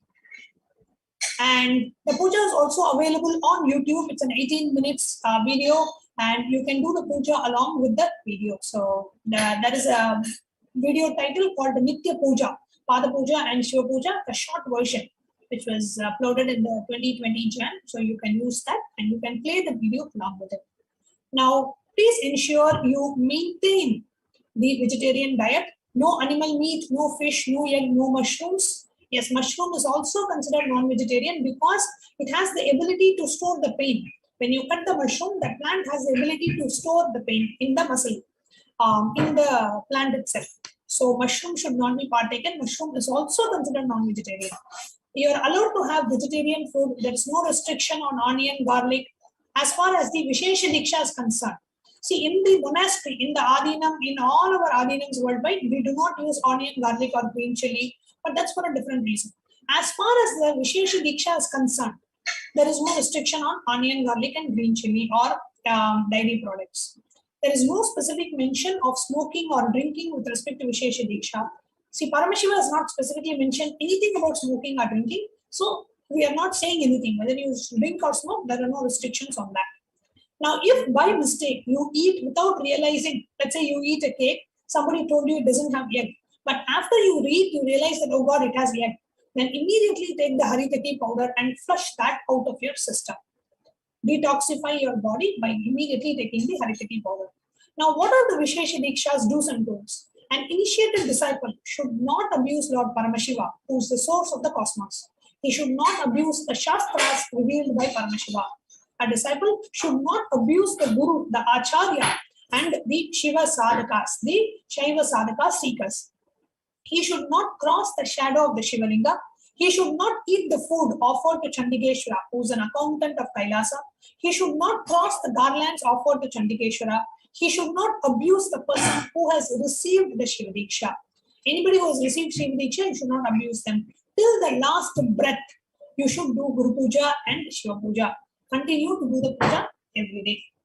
Now, exemptions are given by Paramashiva for children who are initiated into Yajnopavita and are below the age of 16, for ignorant people, old people, women, kings, sick people, all those people, Paramashiva gives an exemption. The duties need to be instructed to be followed as much as possible. They can take the initiation as much as they can do. So here is the link, tinyurl.com/PSM2 Shiva Diksha. I request the volunteers to please paste the link in the YouTube chat, and you can please fill the form. This is for Shiva Diksha level 1 and level 2. It is the same form, and everybody is to fill this form irrespective of whether you have received the initiation before or not. If you are a first time initiate, you can, in the form, you can mention that option when the question asks you if you are a first time initiate, and or if you are getting re-initiated, means you are sitting for the initiation, but you have already received it earlier. So every viewer is requested to fill this form, and we are going to be right back with you after a very short break.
Yes, welcome back, dear viewers. And there are a few questions about whether the Guru Dakshina, if you want to offer, can you offer through the YouTube super chat? Yes, you can offer your gratitude through the YouTube super chat as well.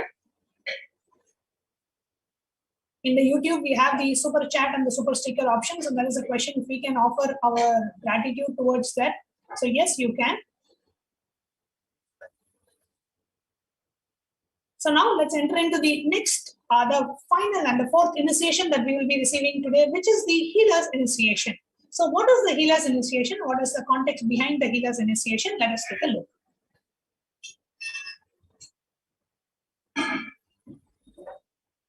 Now, the spiritual healing. The human body inherently has an ability to heal itself. Healing is the way the body is connecting to the source of its existence. Energy healing is a holistic, non-invasive therapy that treats the body-mind as an energetic continuum. Any physical or mental disease is an indication that there is a blockage in the energy flow. Many a times, merely clearing these blockages is enough, as the body's natural healing abilities takes care of restoring the affected part to health.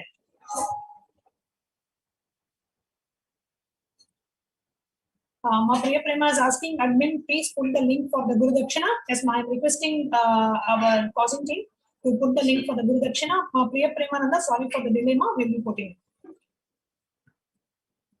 Yes. Now, Ananda Gandha, the fragrance of bliss, is the point in the body where the energy of all other chakras is centered. Here you can see the Ananda Gandha chakra, which is below the heart center and above the navel center. In the healing initiation, the Supreme Pontiff of Hinduism awakens the Ananda Gandha chakra. Now, the source of the Ananda Gandha, which is the source of the spiritual superconscious healing, is the ultimate science towards enlightenment. The science of Ananda Gandha delivered to planet Earth. Only when incarnation lands in the planet Earth, it comes from eternal silence. Not just physical healing or mental healing. Physical healing also happens because your very DNA structure gets re-altered. So the science of Ananda Gandha is only when the incarnations come, they can even awaken the Ananda Gandha chakra. Nobody else knows the science. Now, what are chakras? A quick introduction. The chakras are the main subtle energy channels of the body, are the Ida and the Pingala and the Sushumna. So they are the subtle energy channels, the nadis, which run along the spinal column. They correspond roughly to sympathetic, parasympathetic, and central nervous system. Since the nadis run in a curved path, they cross one another at several times. At the points of intersection, they form strong energy centers and they are called chakras. So basically, it is an intersection of Idagala, Pingala, and the Sushumna nadis. Chakras are subtle energy powerhouses which are responsible for spinning and drawing the universal life force, the prana, into the body. They also act as barriers to store this energy and distribute it to the surrounding areas of the body. Now, the science of Nithyananda spiritual healing initiation.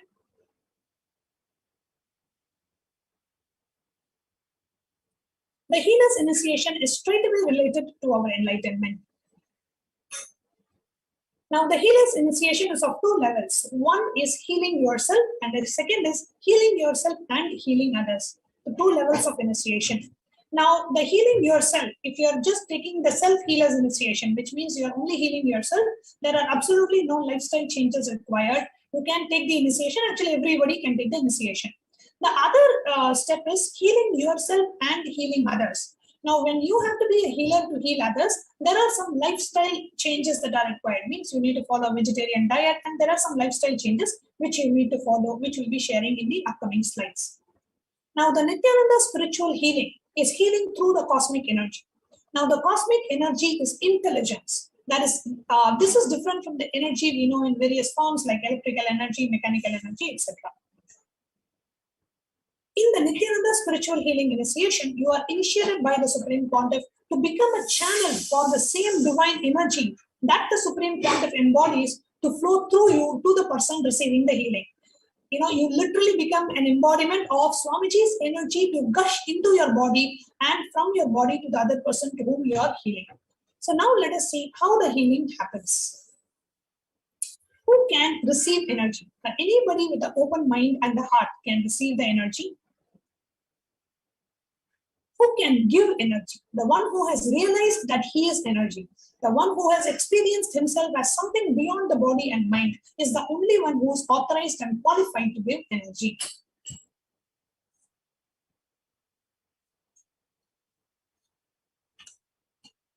The energy restores. So when you do the healing and when you give that energy, when you become a channel of the energy to flow through you to the other person, the energy restores intelligence to the body, consciousness to the mind, and rich vibrancy to life. It just brings you back in touch with your true nature of bliss, which can never be lost. That is why healing and meditation result in permanent effects. It rejuvenates the whole being, and wherever there is imbalance, by its very intelligence, the imbalance is corrected and the disease does not exist anymore. The person is transformed by the healing energy and experiences health, energy, and enthusiasm. Once a disciple asked Swamiji, how is it that so much energy flows from you, Swamiji? Swamiji said, when you feel compassion towards others' suffering, the whole thing takes the shape of responsibility and expresses itself as energy. That's all. The reference to the healing initiation comes from the Vijnana Bhairava Tantra, the 137th verse. It says, Jnana prakashakam sarvam sarvannatma prakashakaha ekamekasvabhavatmat jnanam jnaneva bhavyate. Staying in the Ananda Ganga, all things are revealed by the Jnana knowledge, and the self of all is the knower. By reason of their nature being the same, one should contemplate on the knowledge and the knower as the one and the same. You will be shocked and surprised. This great science, Raja Vidya, Ananda Ganga. This word is used throughout the Sanskrit literature, only in one place by Adi Shankaracharya in Vishwanatha Ashtakam. So the very word Ananda Ganga is used only by Adi Shankaracharya in one place in the Vishwanatha Ashtakam. Now, how did the divine revelation happen to the supreme point of Hinduism about the Nithyananda spiritual healing formula? Now, after the enlightenment experience, the avataric mission revelation happened to Supreme Pontiff of Hinduism. The Supreme Pontiff was in a place called Neru, which houses the Jiva Samadhi, the living energy field of an enlightened master, Sadashiva Brahmendra. In Swamiji's own words, one of my teachers at the Polytechnic College where I studied came to meet me. She had heard about my healing powers. She asked me, why don't you initiate us into your healing system? At that moment, I was sitting close to the Jiva Samadhi of Sadashiva Brahmendra.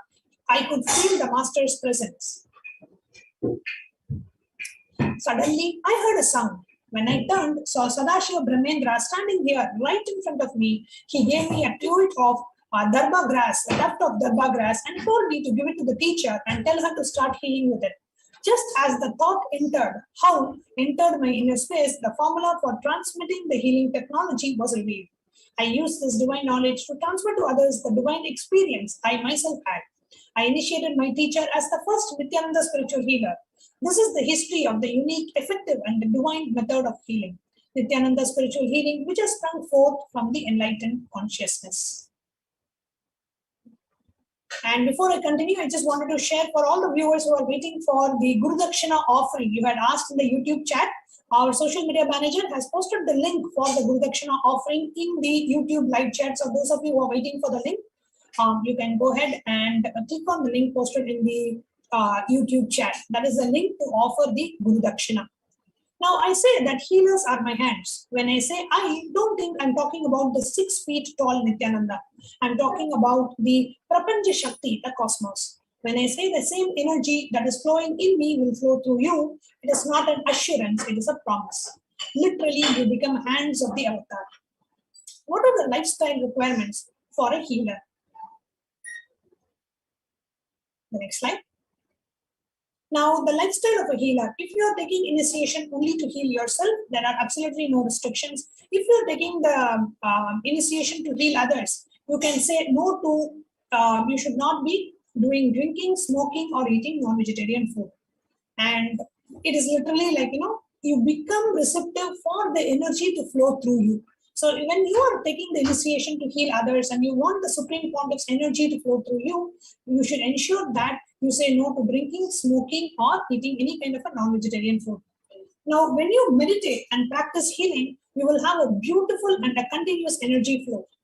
In that high energy, if you drink, that low energy alcohol and the high energy of meditation would oppose each other. Indulging in these practices creates a negative energy in the body.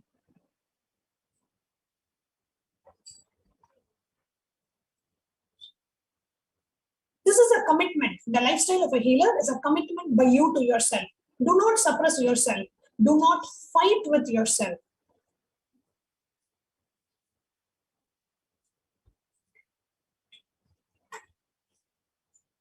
You know it is not good for you. So understand and internalize that the drinking, smoking, and eating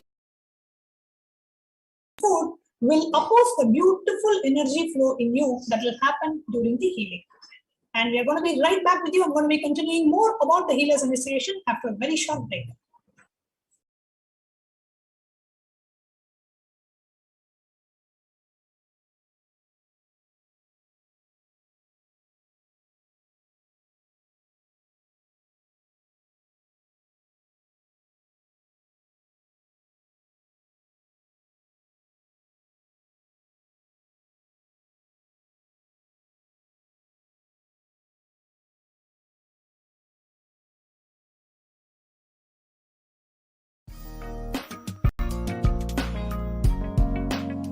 We get you health. We get you ability to build beautiful relationships in your life. We get you direct spiritual support, and we make sure you become wealthy.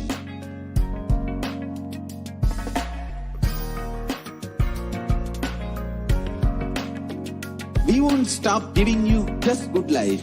We will literally not stop till you live enlightened life. Manifesting the state of Paramashiva, space of Paramashiva, powers of Paramashiva, being of Paramashiva.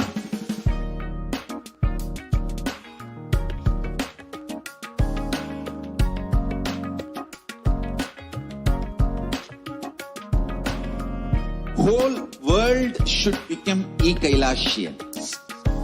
I want the whole world to know Hindus have something great to contribute to the world.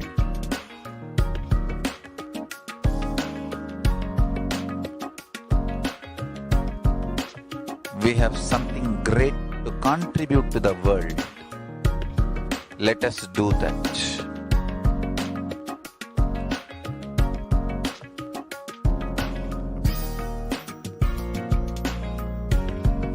E-Kailasa is proper customized spiritual service helping you to identify your root patterns of suffering.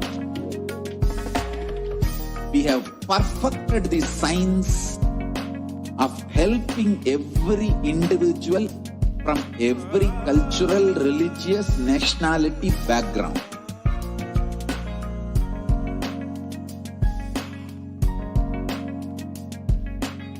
You will have lowest reactionary assumptions, highest awakened response, alive response for life continuously.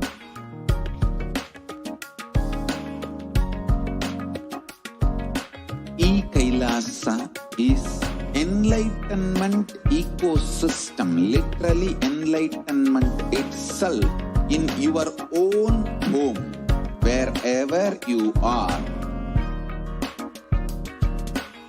Proper customized spiritual service helping you to complete with your life negativity. Withdrawal from life, self-hatred, self-denial, self-doubt, so much of tiredness, laziness. We can support you aligning your diet, your attitude, your aptitude, your understanding about life. We can help you with everything.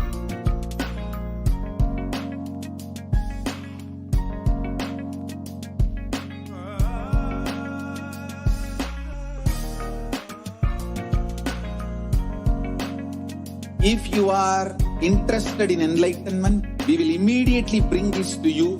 If you are not interested, we will explain the whole science, inspire you, and make you interested in enlightenment science. We need to cater this enlightenment science to the whole world wherever they are, because enlightenment is the birthright of all human beings. Kailasa is responsible to provide that to all human beings.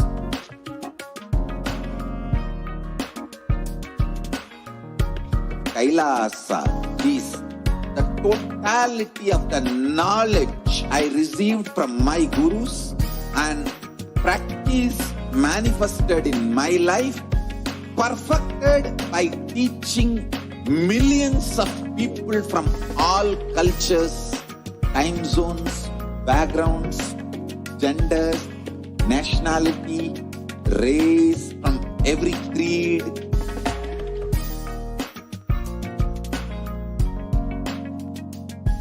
So this absolutely perfected knowledge available to you, served to you in your home without even you moving out of your couch, free of cost.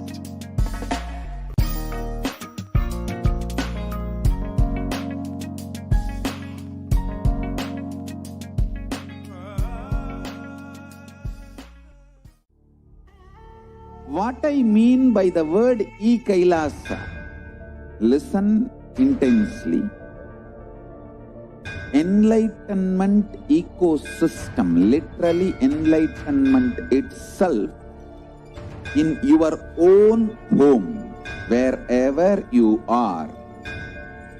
If you cannot come to Kailasa, it's okay. Kailasa can come to you. Kailasa coming to you is E-Kailasa.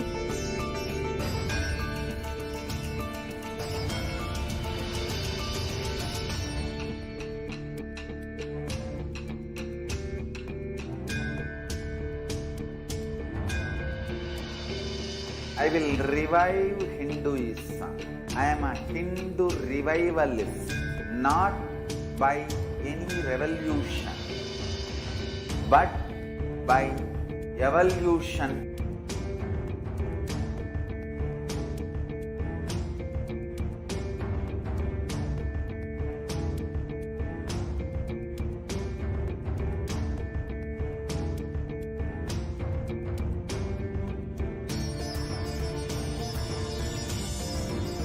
And setting model community.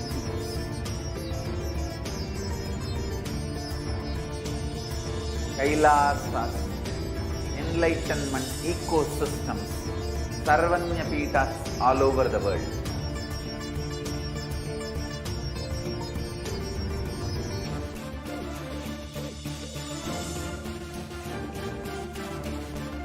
All powerful cognition, knowledge, only when you live, power manifestation and possibilities manifestation happens. This is a fundamental truth.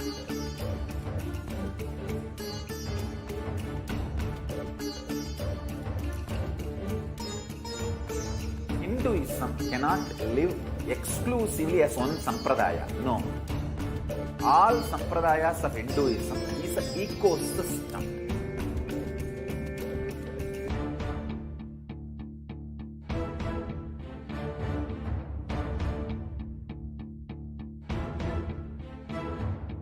So don't keep quiet thinking that if one sampradaya is attacked, only that sampradaya is going to be affected. All of us are ecosystems.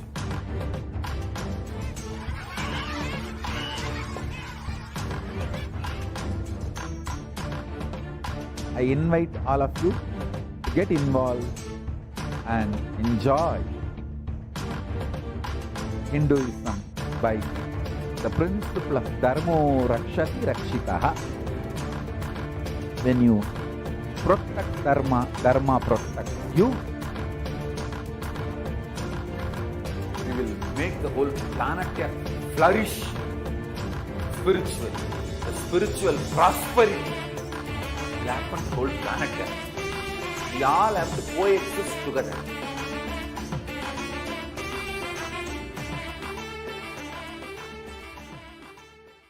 Just be alive for next 3 years. Don't die within next 3 years.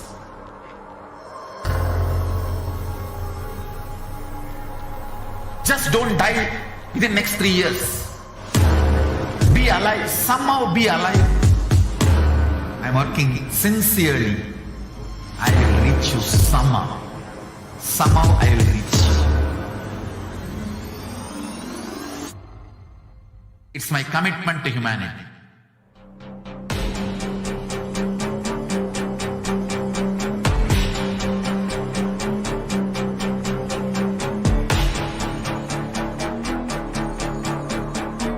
Just don't die within next 3 years. I will reach you wherever you are, whichever corner of the world you may be. I will reach you with enlightenment. You manifesting the space, state, powers, being, Paramashivam.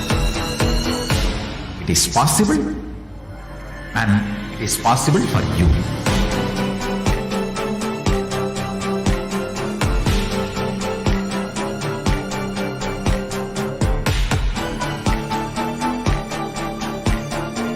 Paramashiva will reach you with enlightenment science.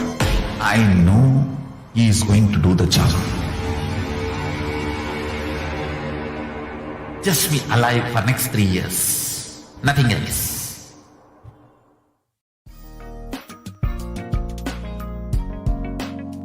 We get you health. We get you ability to build beautiful relationships in your life. We get you direct spiritual support, and we make sure you become wealthy.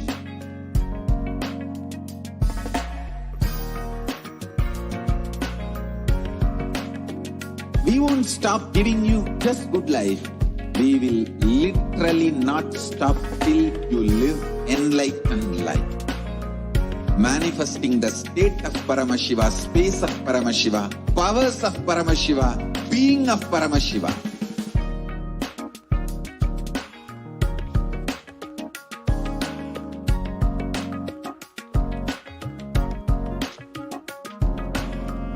Whole world should become Eclipse.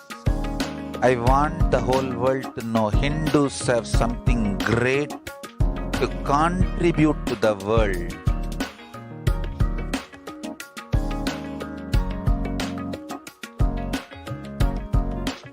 We have something great to contribute to the world. Let us do that.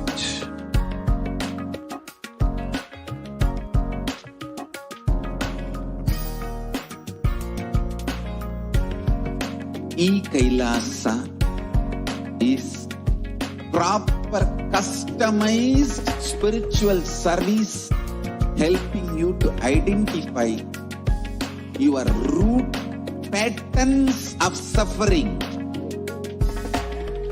We have perfected the science of helping every individual from every cultural, religious, nationality background.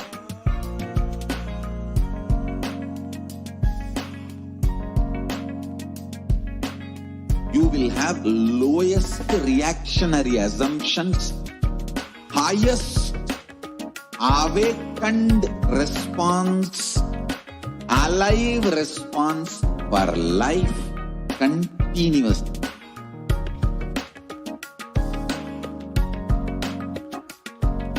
E-Kailasa is enlightenment ecosystem, literally enlightenment itself in your own home, wherever you are. Proper customized spiritual service helping you to complete with your life negativity, withdrawal from life, self-hatred, self-denial, self-doubt, so much of tiredness, laziness. We can support you aligning your diet, your attitude, your aptitude, your understanding about life. We can help you with everything.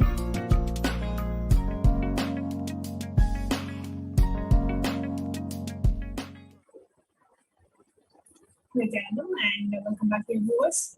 Now we are going to be continuing to share about what are the lifestyle requirements if you are taking the initiation to be able to heal others. Now the healer's initiation is a commitment by you to yourself. Do not suppress yourself. Do not fight with yourself. You know it is good for you.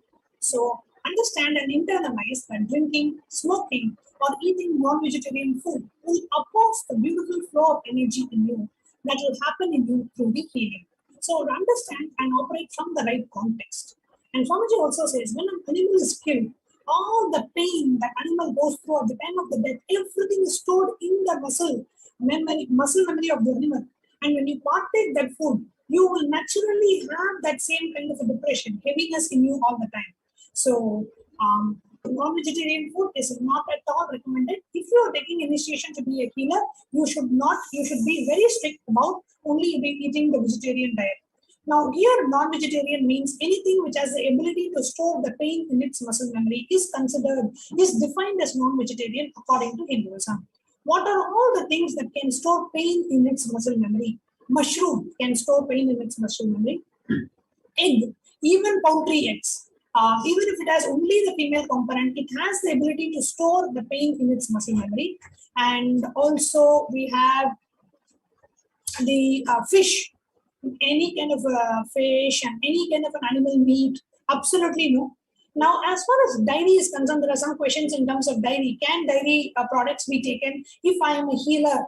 Now, in the Sangha, if you have watched the recent satsang of Swamiji, we do not consume the dairy products from where the animals are ill-treated. Where the cow is tortured and the milk is taken, we do not do. That's because Kailasa is non-violent. Now, as far as the spiritual healing initiation is concerned, the spiritual healer's initiation does not place any restriction on dairy products. You can consume dairy products as a healer to be able to heal others. You can consume. It is a policy of Kailasa in all our monasteries worldwide. Kailasa is absolutely non-violent. So anything done by torturing others, we do not consume and we do not touch it at all. That's as far as the lifestyle of Kailasa and Kailasians are concerned. However, in terms of the healing initiation, healer's initiation, there are no restrictions on onion, garlic, green chili, or dairy products at all. You can consume all of that and you will still be a healer. Now, in terms of the healing guidelines, if we can please go back to a couple of slides before. If you have any questions, you can post in the YouTube live chat. I'll be answering the questions in terms of the healing initiation. Now, there are certain oaths that we need to take as a healer to be able to heal others. First, you will never refuse healing service to anyone or anything in need of it, be they people, animal, plants, or inanimate objects. Any personal conflicts or difference in ideology with the person should not come in the way of you providing the healing service to that person. Just because your spouse fought with you in the morning, you cannot say, oh, I'll not give you healing. Who told you to fight? Now suffer. No, you cannot say that. You will give. Whoever asks for healing, never refuse healing to anybody who asks for healing. Now, the Ishavasya Upanishad says, Ishavasyam idagum sarvam. All that exists is energy. There is nothing like animate or inanimate. What you refer to as inanimate merely have lower energy, that's all. So everything, whether animate or inanimate, is energy. Yes, we can. This is already covered. So any conflict that you feel with somebody should not come in the way of healing, providing the healing service.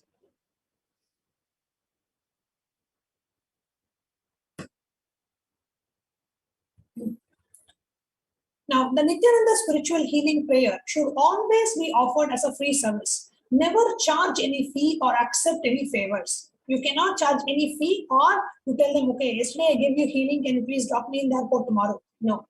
You cannot ask any favors because you are offering the healing. If somebody wants to offer any donation, please direct them to kailasa.org website and tell them that you can directly go and offer it to the Supreme Court of Hinduism. We are merely channels of Swamiji's energy. And suggest that you offer your healing services regularly and voluntarily at a center near you or start a healing center in your own home. The list of extended campuses of the Nithyananda Hindu University can be found online in the website nithyanandahinduuniversity.org.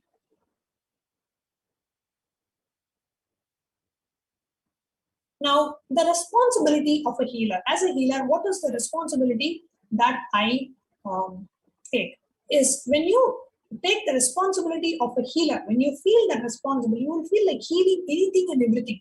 You can heal cats, you can heal pets, you can heal even, we have healed laptops, mobile phone, battery banks, especially when the phone is about to die, you heal it and somehow tell, please hold on to the charge until we reach back to the monastery, please don't die on me. So you heal the phone, and many times and always, of course, Swamiji is healing the phone, just literally holds the healing energy and stays like. So the Nithyananda spiritual healing technique is that it not only helps the person you are healing, but also helps you in your spiritual growth. Now, for social reasons, we tell do not directly touch the people of opposite gender. Touch and heal only the people of your gender. For opposite gender, please use the healing stick provided to you during the healer's initiation.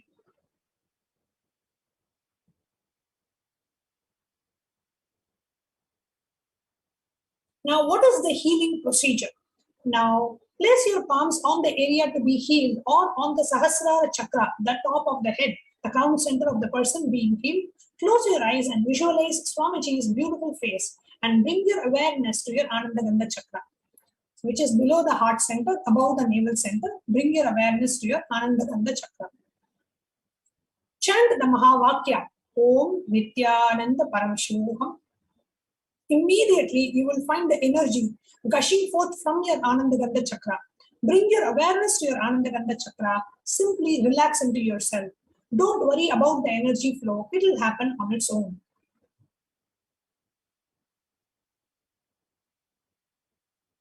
Once you have relaxed into yourself, feel the boundless energy flowing through you. Continue as long as you feel that the person is drawing the energy.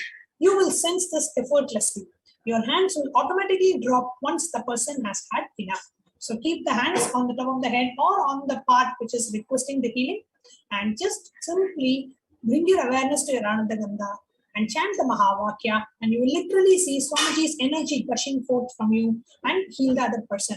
Continue as long as you feel that the person is drawing the energy. You will senselessly effort this. Your hands will automatically drop once the person has received the healing. It's a very beautiful experience. Now have a picture of Swamiji in the room that you're healing. Let your body language show care and concern. Be aware and sensitive to the needs of those around you. Play the Mahavakya during the Nithyananda prayer, healing prayer service. Now, what are some of the important legal guidelines that you need to be aware of as a healer?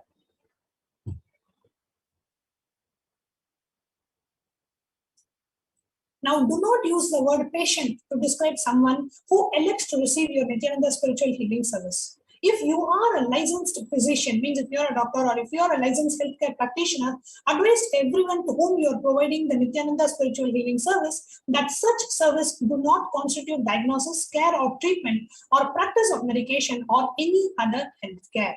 So these treatments do not consider fall under the healthcare that you are providing. Nithyananda spiritual healing does not involve, you can please go back to the previous slide. The Nithyananda spiritual healing does not involve diagnosis or treatment of any medical or psychological condition and does not involve the use of any physical intervention or manipulation of the human body.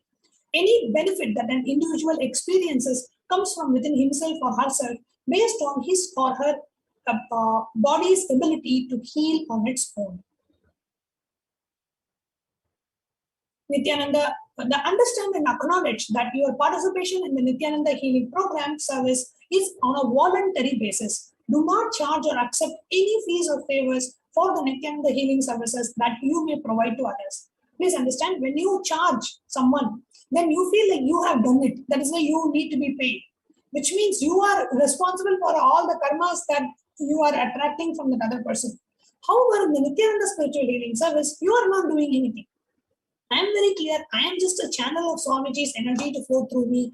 I am allowing this body and mind to channel Swamiji's energy. So you are very clear Swamiji is doing it. And of course, Swamiji burns away all the karmas. So be very clear. Do not accept any favors. or fees for or charge anything for the healing service provided. That will be extremely detrimental for you.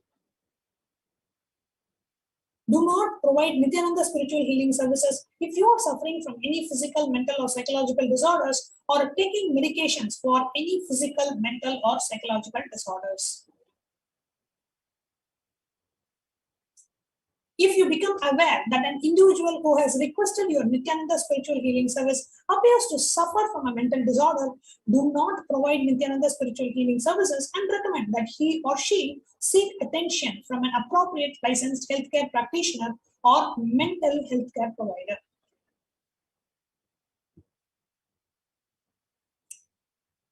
If you are a licensed physician or a licensed healthcare practitioner, do not engage or claim to engage in medical diagnosis, care or treatment, or in the practice of medicine or any other healthcare profession in conjunction with any of the activities as a Nithyananda spiritual healer.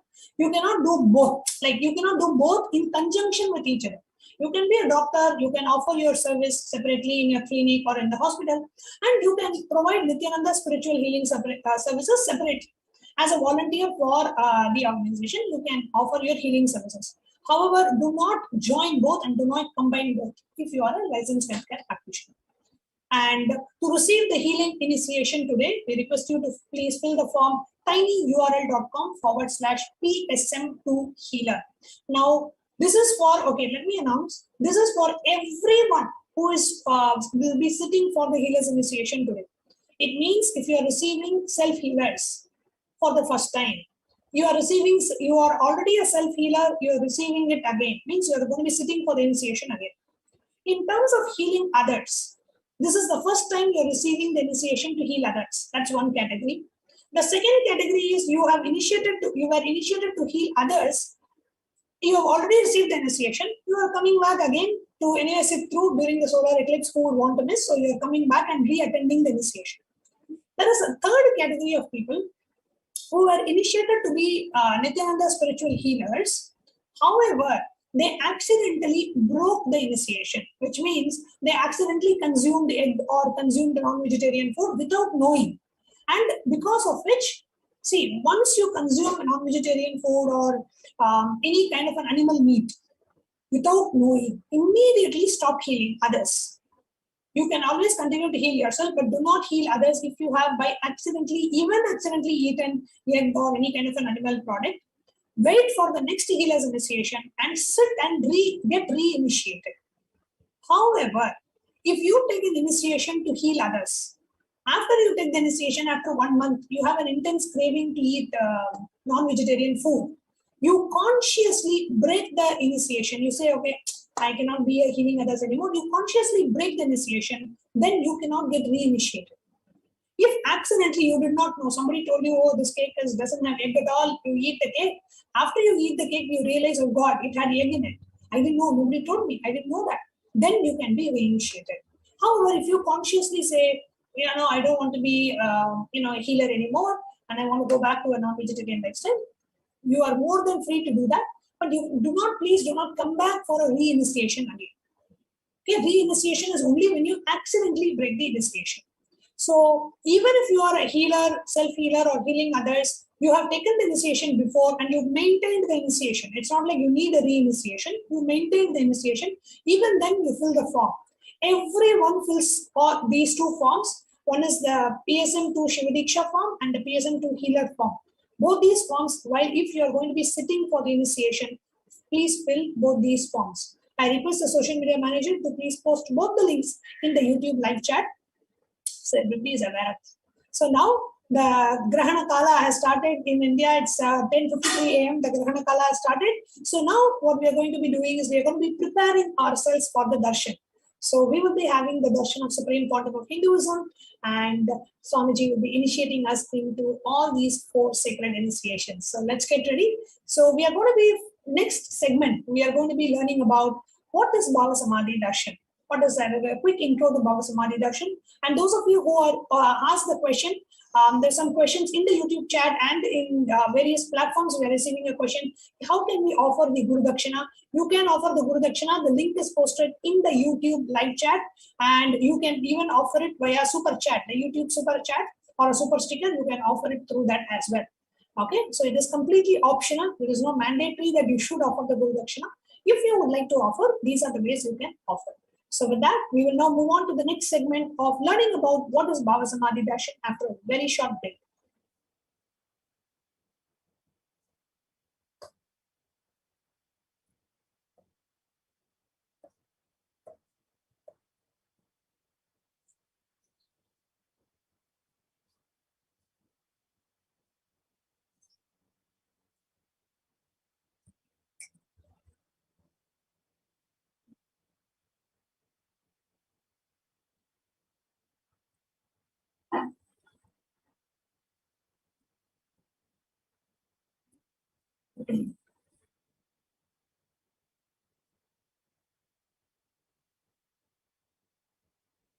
Take this time to fill the form.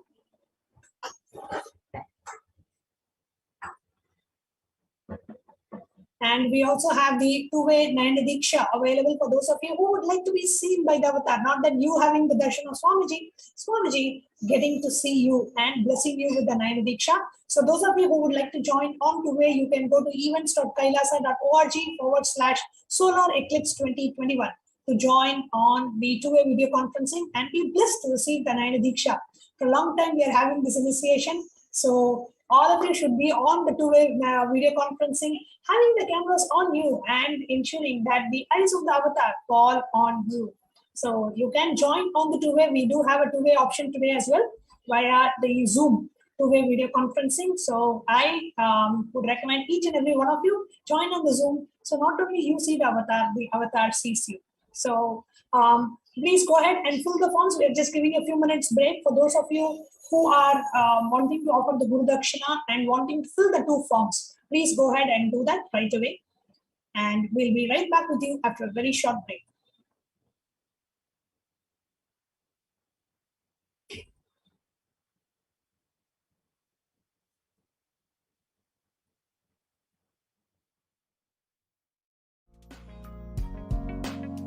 We get you health.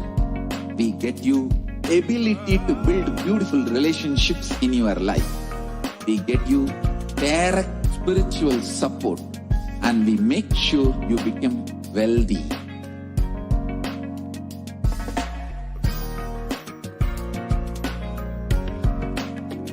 We won't stop giving you just good life. We will literally not stop till you live enlightened life.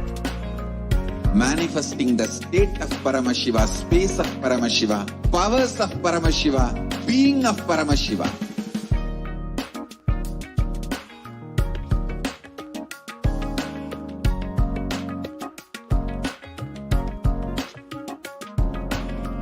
Whole world should become Ekailashians. I want the whole world to know Hindus have something great to contribute to the world.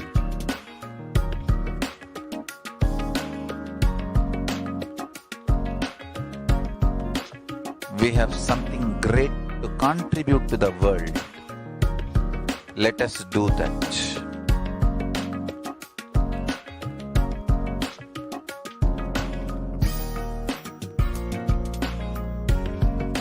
E-Kailasa is proper customized spiritual service helping you to identify your root patterns of suffering. We have perfected the science of helping every individual from every cultural, religious, nationality background.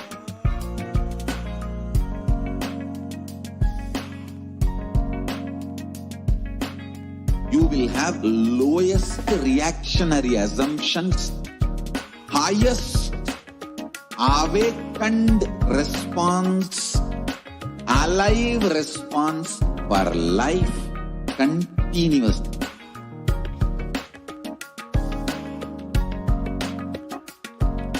E-Kailasa is enlightenment ecosystem, literally enlightenment itself in your own home, wherever you are.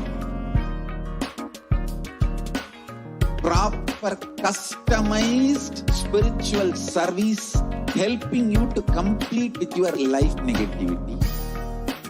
Withdrawal from life, self-hatred, self-denial, self-doubt, so much of tiredness, laziness, we can support you aligning your diet, your attitude, your aptitude, your understanding about life.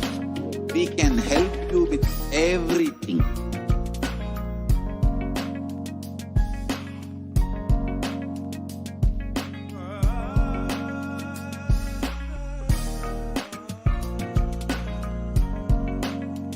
If you are interested in enlightenment, we will immediately bring this to you. If you are not interested, we will explain the whole science, inspire you and make you interested in enlightenment time.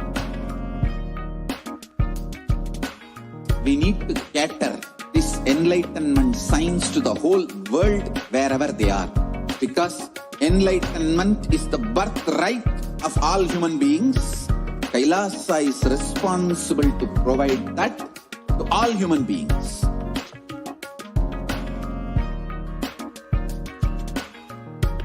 Kailasa is the totality of the knowledge I received from my gurus and practice manifested in my life, perfected by teaching millions of people from all cultures, time zones, backgrounds, genders, nationality, race, from every creed.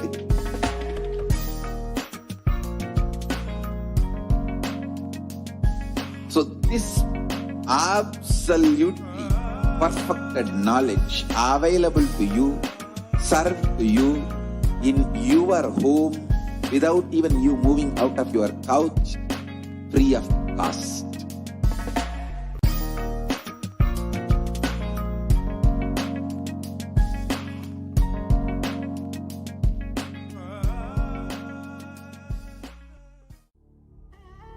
What I mean by the word E-Kailasa, listen intensely.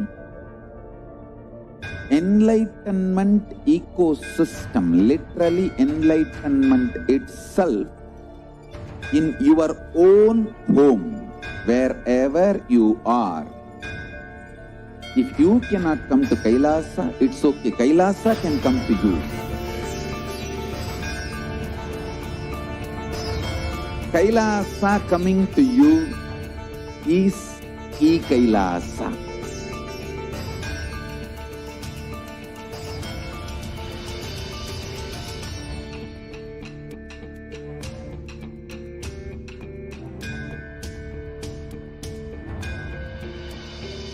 I will revive Hinduism. I am a Hindu revivalist, not by any revolution, but by evolution.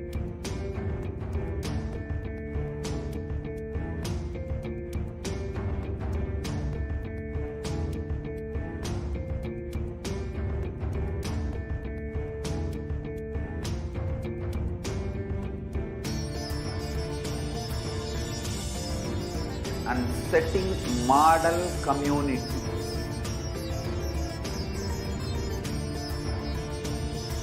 Kailasas, enlightenment ecosystems, Sarvanya Pitas all over the world.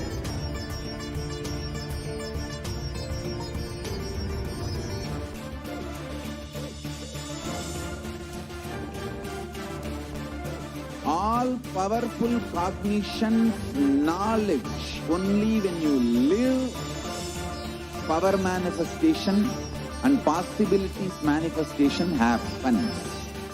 This is a fundamental truth.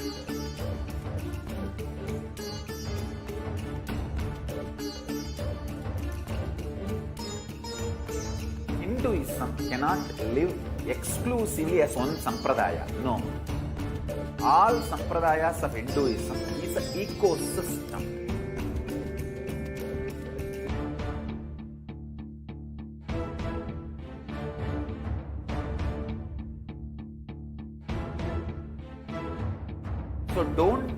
keep quiet, thinking that if one sampradaya is attacked, only that sampradaya is going to be affected. All of us are ecosystem.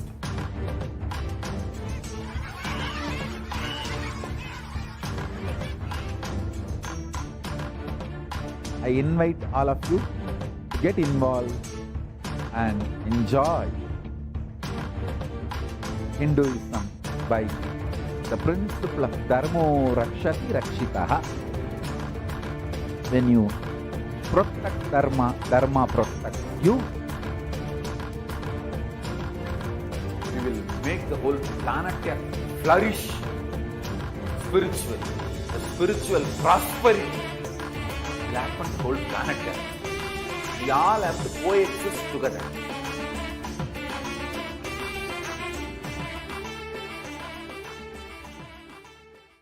Just be alive for next 3 years. Don't die within next 3 years.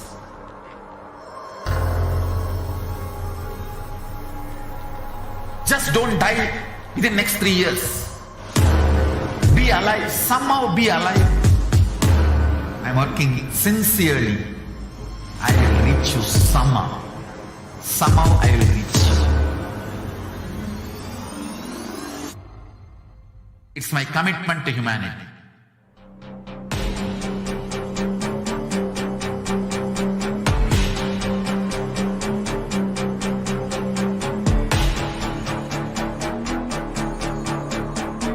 Just don't die within next 3 years. I will reach you wherever you are, whichever corner of the world you may be. I will reach you with enlightenment. You manifesting the space, state, powers, being Paramashivoham. It is possible, and it is possible for you.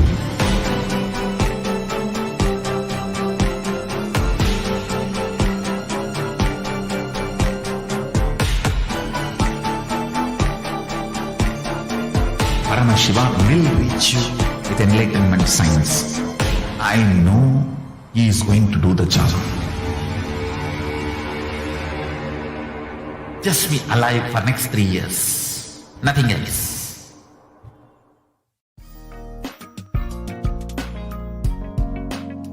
We get you health. We get you ability to build beautiful relationships in your life. We get you direct spiritual support, and we make sure you become wealthy.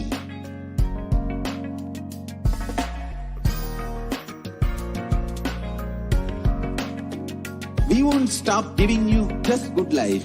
We will literally not stop till you live enlightened life. Manifesting the state of Paramashiva, space of Paramashiva, powers of Paramashiva, being of Paramashiva.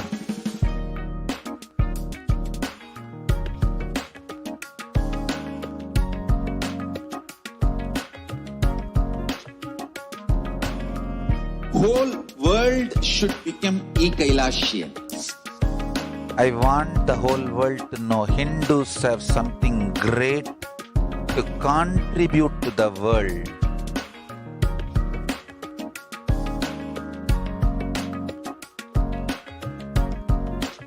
We have something great to contribute to the world. Let us do that.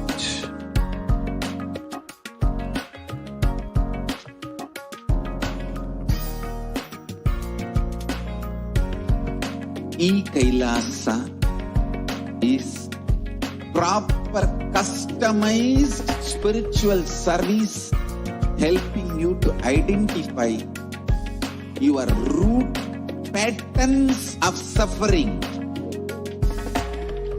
We have perfected the science of helping every individual from every cultural, religious, nationality background.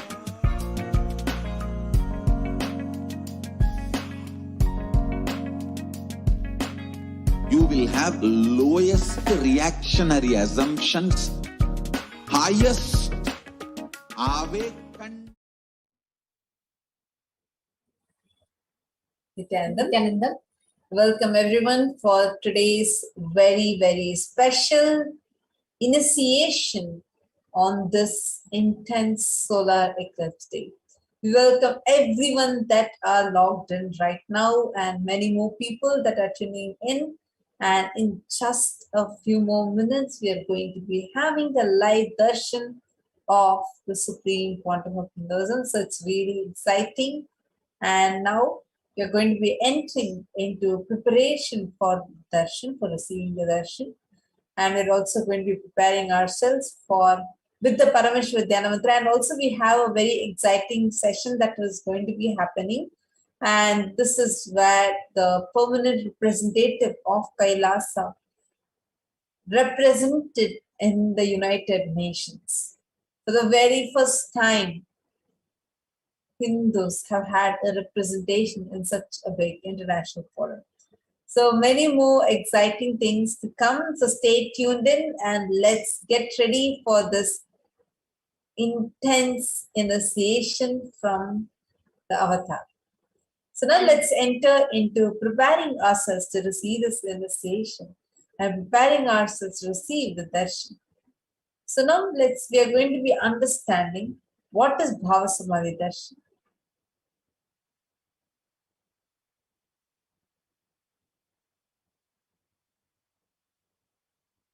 Yes. And now, as all of us are preparing ourselves and entering into the Baba Samadhi Darshan preparation, all those that are watching us on Facebook, YouTube, and various social media platforms, we have so many of you commenting, Ma Jalandhara Sita, Ma Orietta De Ferrari, and we have so many of you, Ma Nithyananda Prajna, and each and every one of you that have tuned in with us, that are watching us. We welcome all of you for this. And each of you that are watching this on the Nayana Diksha through the two-way video conferencing, we welcome all of you all also for this extremely special and a very powerful initiation on the day, during the exact timing of the solar eclipse. Actually, we'll be having the darshan happening exactly during the eclipse time. So we'll have the whole darshan happening during the eclipse time precisely. And just let all of you know, 12 p.m. IST is going to be the live darshan that we have. So now let's continue into the preparing ourselves for Bhava Samadhi darshan. So Bhava Samadhi darshan is not an event happening in space and time, but the darshan happens at the moment when we are lifted out of space and time. During the Bhava Samadhi darshan, our neurons mirror that of the avatar. That is where our entire body silently recreates what's happening in the avatar inside us without even moving a bit.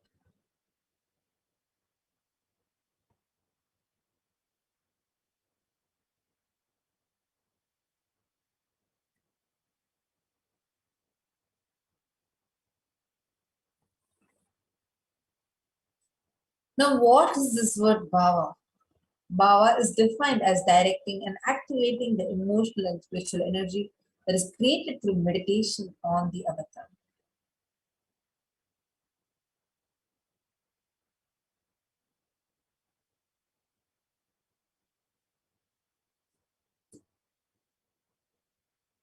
The brain neurons mirror, activate, and process all the observed movements or information of the avatar just by seeing without any physical act of imitation. Which means our entire body, silently and without any movement, recreates what is happening in the avatar. Distance is far away, experiencing the superconscious energy that the avatar radiates.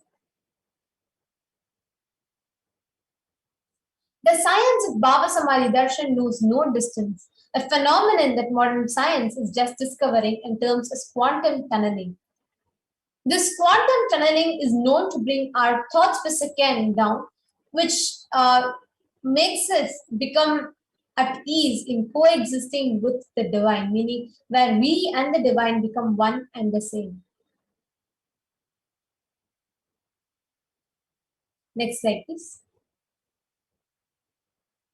Yes, nice to see so many more people. Ma Debbie Schuler, Ma Sudha Dandapani, Ma Devika Rani Airapatham, and Ma Pramila Sharma, Ma Lakshmi R. Chandran. So happy to see all of you tuning in with us. And yes, any of you that want that, I'm seeing some of you are asking how to offer Guru Dakshina.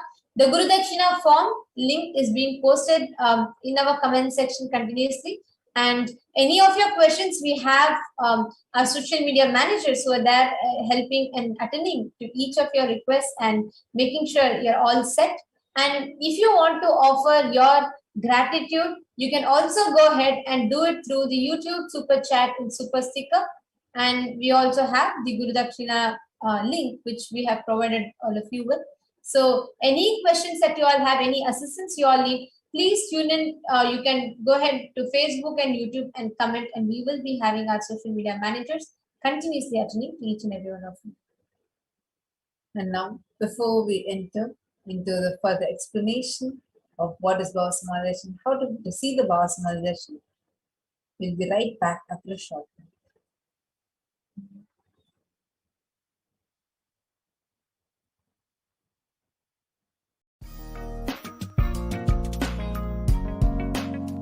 We get you health. We get you ability to build beautiful relationships in your life. We get you direct spiritual support, and we make sure you become wealthy.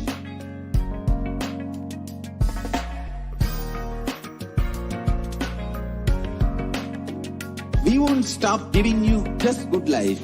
We will literally not stop till you live enlightened life. Manifesting the state of Paramashiva, space of Paramashiva, powers of Paramashiva, being of Paramashiva.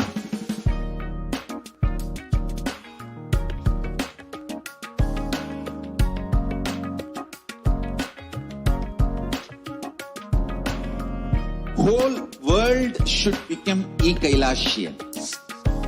I want the whole world to know Hindus have something great to contribute to the world.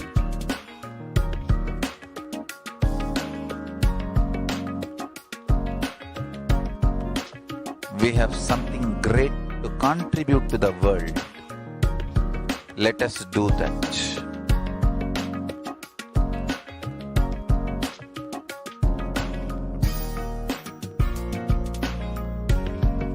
E-Kailasa is proper customized spiritual service helping you to identify your root patterns of suffering. We have perfected the science of helping every individual from every cultural, religious, nationality background.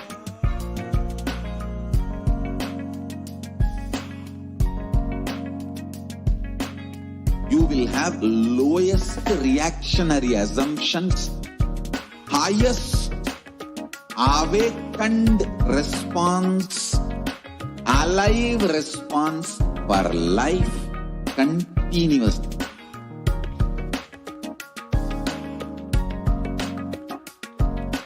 E-Kailasa is enlightenment ecosystem, literally enlightenment itself in your own home, wherever you are. Proper customized spiritual service helping you to complete with your life negativity, withdrawal from life, self-hatred, self-denial, self-doubt, so much of tiredness, laziness. We can support you aligning your diet, your attitude, your aptitude, your understanding about life. We can help you with everything.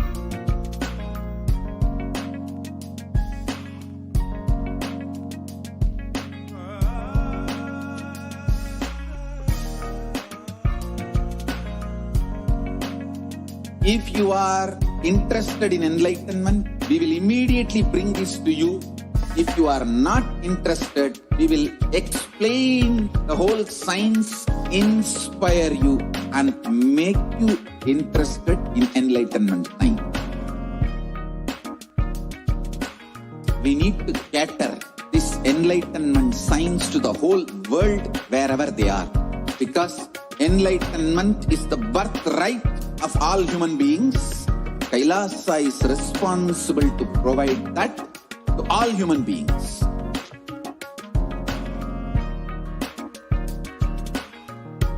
Kailasa is the totality of the knowledge I received from my gurus and practice manifested in my life, perfected by teaching millions of people from all cultures, time zones, backgrounds, genders, nationality, race, from every creed.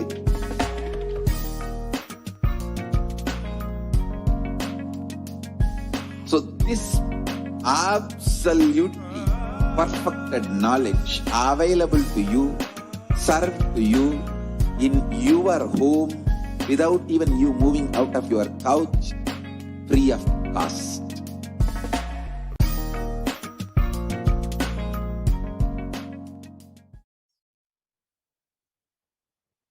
Nithyanandam, and welcome back, dear viewers, as we are getting closer and closer to the time of the live darshan of the Supreme Pontiff of Hinduism, Jagadguru Mahasannidhanam, His Divine Holiness Bhagavan Nithyananda Paramashivam. So, we were learning about what is Bhava Samadhi Darshan.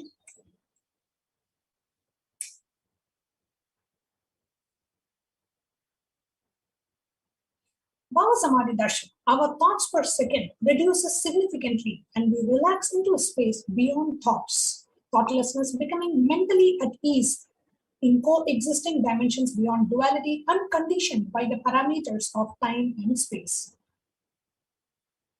Now, it is a probability of a quantum particle, like an electron with a less kinetic energy, to cross over the potential energy of an energy barrier. An electron acts both as a wave and a particle. Imagine a scenario: what happens when an electron with a less kinetic energy is approaching a hill? Will the electron be able to cross over the potential energy or peak of the hill? As a particle, the electron will require a higher kinetic energy to cross over the potential energy of a hill, or it will knock out, it will roll back. However, as a wave, the electron has the ability to pass through by propagating itself through the hill and go through to the other side. So that is the science behind quantum tunneling. The same science is imposed on people who witness the Bhava Darshan. This is because our neurons are able to mirror the neurons of the divine immediately. Through quantum tunneling, we are able to travel through the divine energy and mirror the exact same neurons. What is the science of Bhava Samadhi Darshan? When Bhagavan Sri Krishna saw his own extraordinary sweetness reflected in a jeweled wall, he was amazed and said, "How unprecedented and astonishing is this deep and indescribable sweetness of mine. Alas, when I see it, even I become greedy to enjoy its sweetness. Just like Radhika, when I see my own sweetness in the mirror, I become eager to taste it. But I can't. After due consideration, I find that the only way to relish the sweetness is through the constitution of Sri Radhika." This is from Chaitanya Charitamrita, 4th chapter. Bhava Samadhi Darshan is the science of Nijavatara, manifesting the Paramashiva, the consciousness, the formless, expresses the being of Paramashiva through the Divya Sharira, the light body, and manifests as Nijavatara, which is in the physical form, the embodied form, for us to experience Paramashiva. So consciousness, formless, the being aspect as a form, as a formless form, as a divine body, and then we have the physical embodied form, which is the identity. It's a beautiful reference from the Malini Vijayottara Tantra, the 60th verse, which says, "Tatana Shakti Patadva Yadva Padavalokanat Prasadat Swaguru Samyate Prapyate Paramam Padam." By the enlightening teachings of the Guru Katana, by the Shakti Pada, by the graceful transmission of the spiritual powers from the Guru, by looking at the sacred feet of the Guru, or by the complete loving favor of the Guru Prasada, the ultimate goal and space Paramam Padam is attained.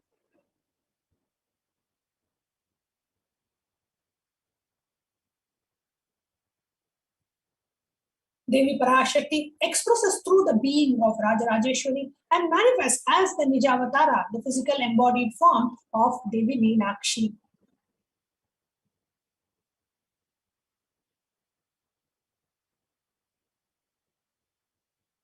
Bhagavan Paramashiva, expressing through the being of Subramanya, manifests as the Nijavatara in the physical form as Bhagavan Muruga.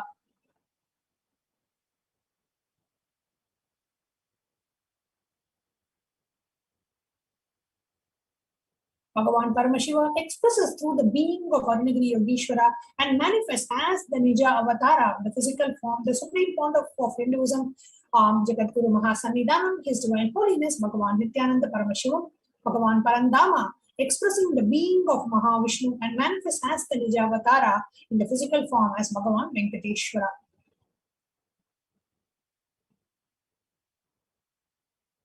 The Archavatara, the deity, reflects the consciousness and the manifestation, the being of the superconscious energy, but the human beings are not mature enough to receive the higher level experiences from the Archavatara directly.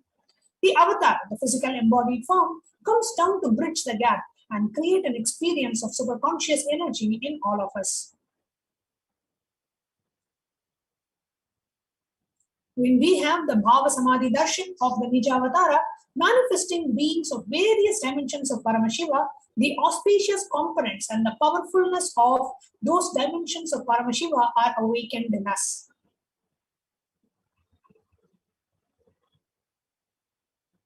The dimension of Paramashiva manifesting in the Nijavatara for us to experience the same is Bhava Samadhi Darshan.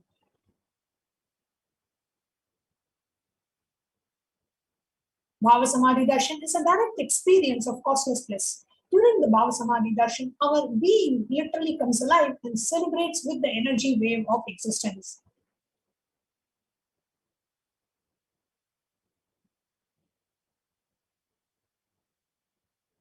Our very muscles learn to imbibe and radiate Paramashiva. Bhava Samadhi Darshan is like a window to the infinite expanse of consciousness, allowing us to glimpse the formless in a way that we can understand.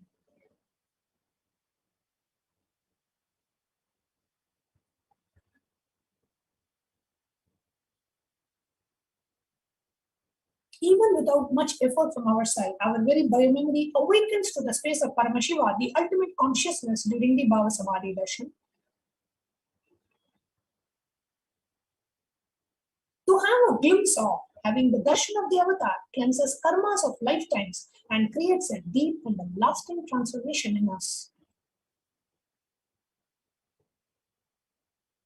The gratitude enables the reflection of consciousness on all levels, physical, psychological, ultimately conscious level. The darshan meditation as a preparation helps us fall into the space of gratitude, and it is during that time we drop the conscious resolution, the Satya Sankalpa of anything we want or need in our life. Be ready to reflect the consciousness of Paramashiva. That is all we need to manifest the best of our life and the lives of people around us.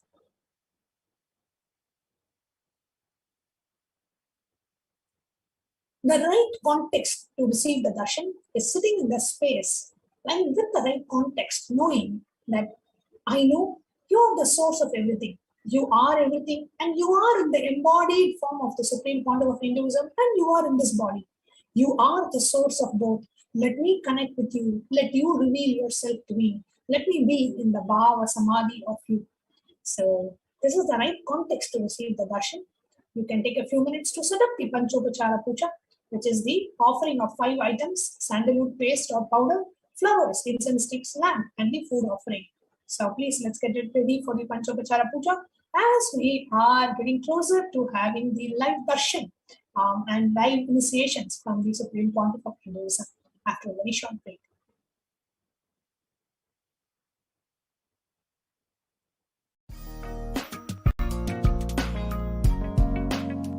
We get you health.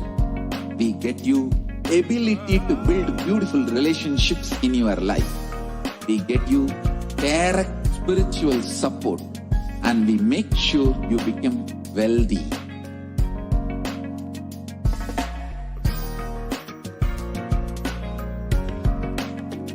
We won't stop giving you just good life. We will literally not stop till you live enlightened life. Manifesting the state of Paramashiva, space of Paramashiva, powers of Paramashiva, being of Paramashiva.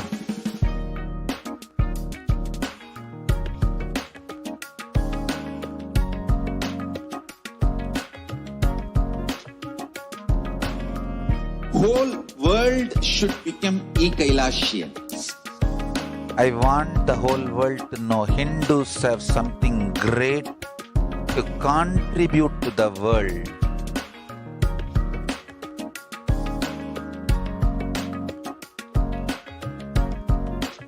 We have something great to contribute to the world. Let us do that.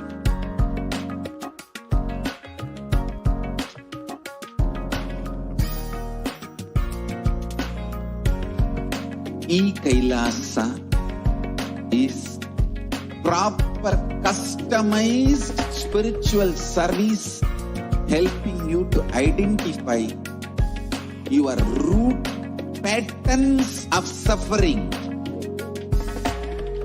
We have perfected the science of helping every individual from every cultural, religious, nationality background.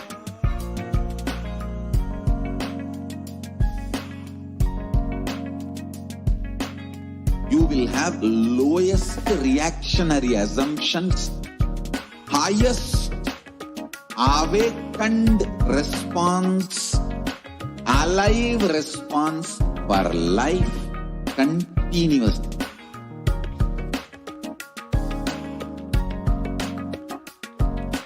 E-Kailasa is enlightenment ecosystem, literally enlightenment itself in your own home, wherever you are.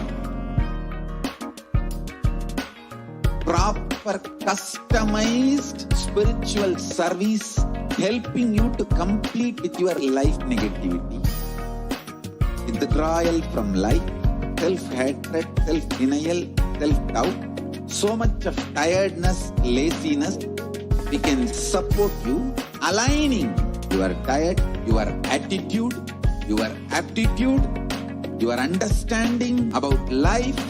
We can help you with everything.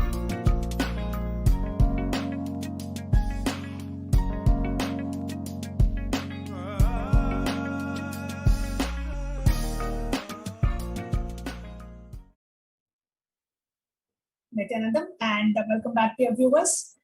We are now going to be entering into the darshan to receive the darshan of the Supreme Fount of Hinduism. However, before that, we have a very, very, very interesting segment where we are going to be addressed by the permanent representative of Kailasa to the United Nations. Just day before, I'm sure all of you have seen the news that Kailasa Nation had a representation at the United Nations, where the ambassador, the permanent representative of Kailasa to the United Nations, addressed the United Nations Assembly. And today we have invited the permanent representative of Kailasa to the United Nations to come and address us all and to share his experience of representing the Supreme Fount of Hinduism and Kailasa at the United Nations. So it's going to be a very short segment, and we're going to be leading to live darshan after that. So what we are going to be doing is we are going to be ending this stream, and we request you to please reconnect back. Going to be starting a new stream. So this stream that you're watching, if you're watching us on YouTube, this stream is going to end, and we'll be starting a new stream very shortly. So please stay tuned with us and watch out for the new stream that's going to be starting right away. And we'll be having our permanent representative coming and addressing and sharing his experience of representing Kailasa at the United Nations after a very short break. Paramashivoham Om Nithyananda Paramashivoham Om Nithyananda Paramashivoham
and silenced in India as a religious minority, as a linguistic minority, and because extremist elements are opposed to Kailasa's stance when it comes to the rights of women, including marginalized Dalit women and the rights of members of the LGBTQ and transgendered communities.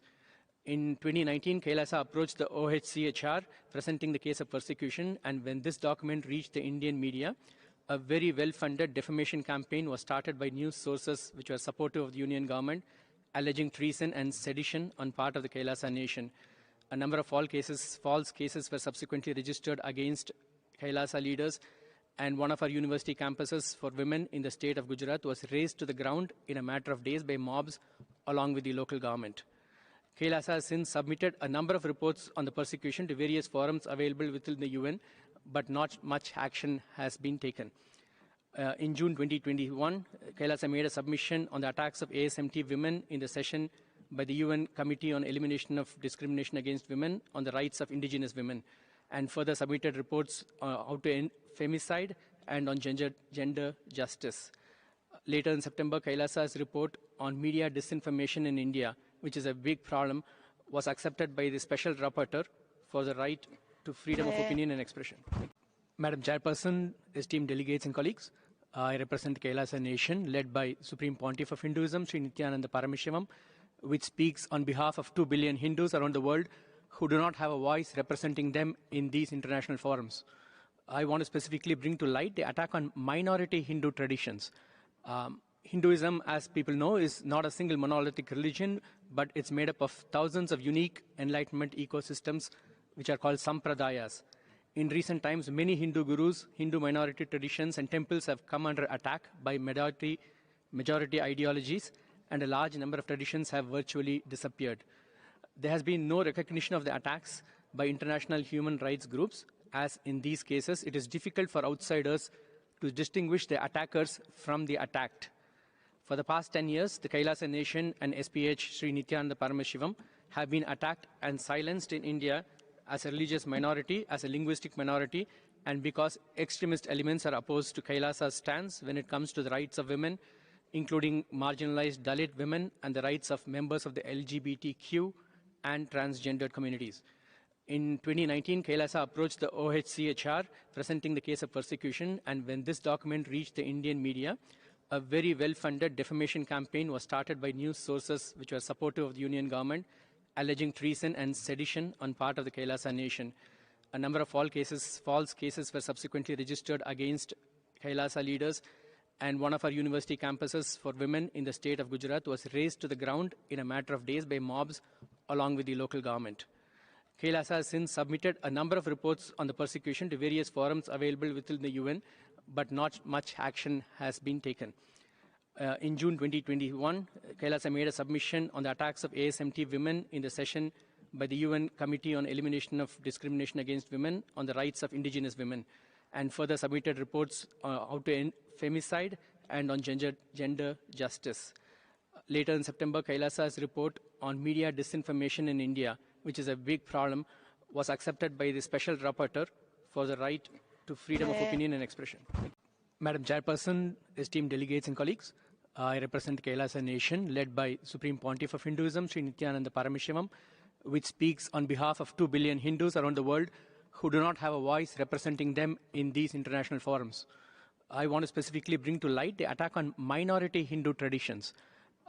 Hinduism, as people know, is not a single monolithic religion, but it's made up of thousands of unique enlightenment ecosystems, which are called sampradayas. In recent times, many Hindu gurus, Hindu minority traditions, and temples have come under attack by majority ideologies, and a large number of traditions have virtually disappeared. There has been no recognition of the attacks by international human rights groups, as in these cases, it is difficult for outsiders to distinguish the attackers from the attacked. For the past 10 years, the Kailasa Nation and SPH Sri Nithyananda Paramashivam have been attacked and silenced in India as a religious minority, as a linguistic minority, and because extremist elements are opposed to Kailasa's stance when it comes to the rights of women, including marginalized Dalit women and the rights of members of the LGBTQ and transgendered communities. In 2019, Kailasa approached the OHCHR presenting the case of persecution, and when this document reached the Indian media, a very well-funded defamation campaign was started by news sources which were supportive of the Union government, alleging treason and sedition on part of the Kailasa nation. A number of false cases were subsequently registered against Kailasa leaders, and one of our university campuses for women in the state of Gujarat was razed to the ground in a matter of days by mobs along with the local government. Kailasa has since submitted a number of reports on the persecution to various forums available within the UN, but not much action has been taken. In June 2021, Kailasa made a submission on the attacks of ASMT women in the session by the UN Committee on Elimination of Discrimination Against Women on the rights of indigenous women, and further submitted reports how to end femicide and on gender justice. Later in September, Kailasa's report on media disinformation in India, which is a big problem, was accepted by the Special Rapporteur for the right to freedom. Nithyananda Paramashivoham. Om Nithyananda Paramashivoham. Yes. Now, after watching this video, an address at the United Nations Geneva for a conference that was representing the voice of 2 billion Hindus worldwide, representing Kailasa and representing the Supreme Pontiff of Hinduism, the ambassador of Kailasa and the permanent representative of Kailasa to the United Nations, Sri Nithyananda, addressed the gathering. And we have invited Sri Nithyananda to come and share his experience at the United Nations with all of us. Nithyananda Maya.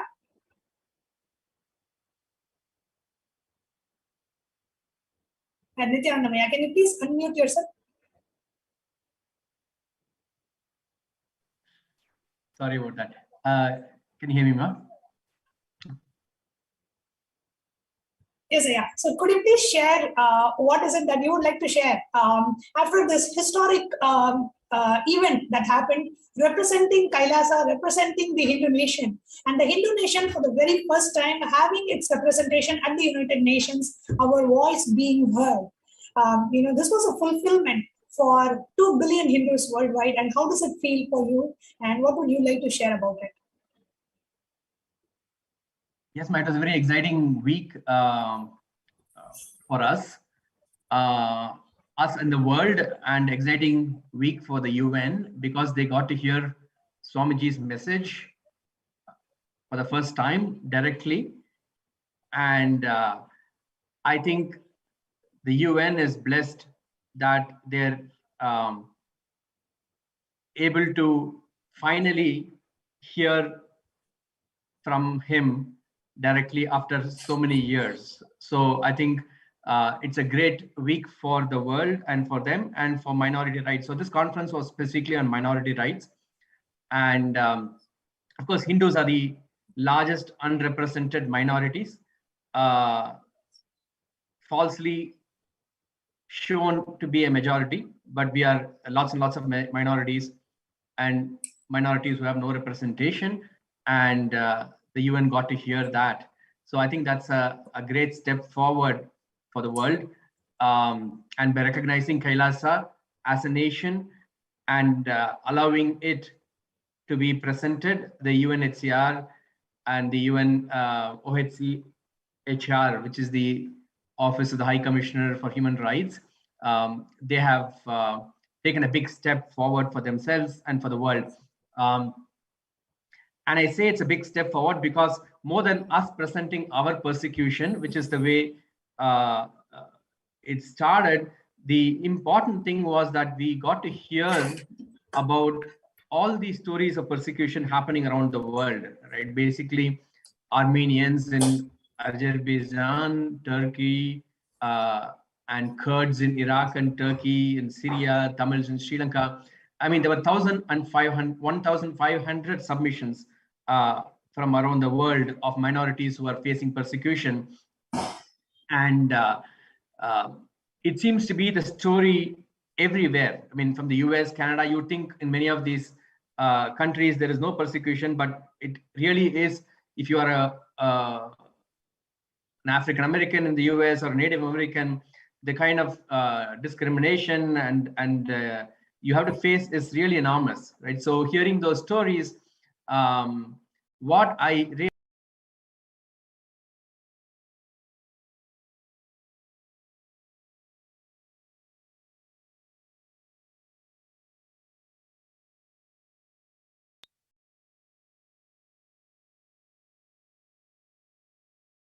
sorry, can you hear me? I thought I got muted.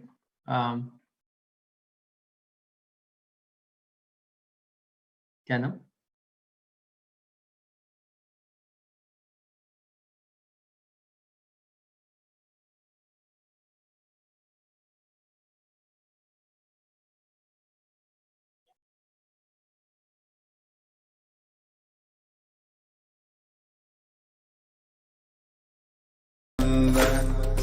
Paramashivoham. Om Nithyananda Paramashivoham. Om Nithyananda Paramashivoham. Om Nithyananda Paramashivoham. Om Nithyananda Paramashivoham. Om Nithyananda Paramashivoham. Om Nithyananda. Nithyananda?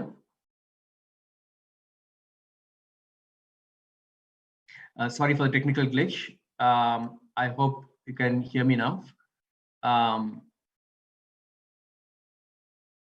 Basically, apart from us presenting our persecution in the UN, what we got to realize was that persecution is happening everywhere. I mean, there were 1,500 stories of submissions of persecution in all countries: US, Canada, Turkey, Iraq, Syria, Sri Lanka, and of course, many countries in Asia.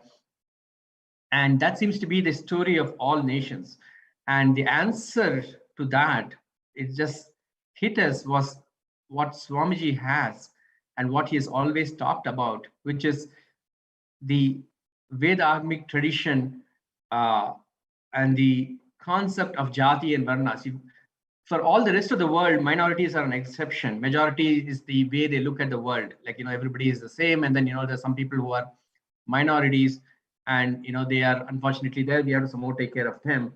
Hinduism has been all about minorities. In sense, Hinduism is nothing but minority rights. It's about human rights, rights of each individual and rights of each community to live their life as they want it, while at the same time holding them up to integrity and authenticity, enriching and responsibility.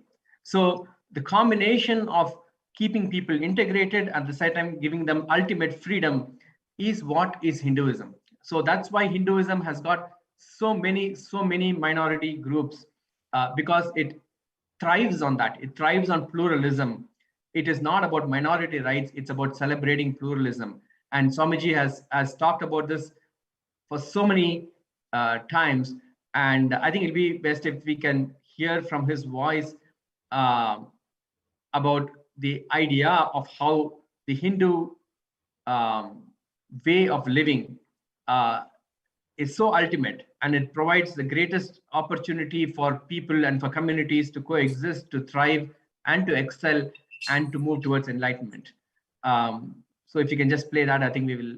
I tell you, the Hindu Varnashrama Dharma is the most beautiful. Science developed for a best stable society. At some time,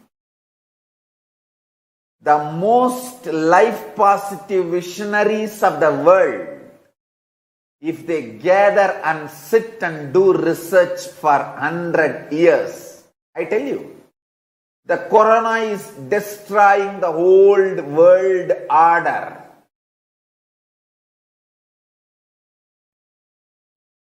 within next 3 years, the new world order is going to evolve. I hope the life positive, pro-life visionaries are going to gather, think and develop pro-life vision, life positive vision for humanity, and that vision will be simply Varnashrama Dharma of Manu translated in modern language. I guarantee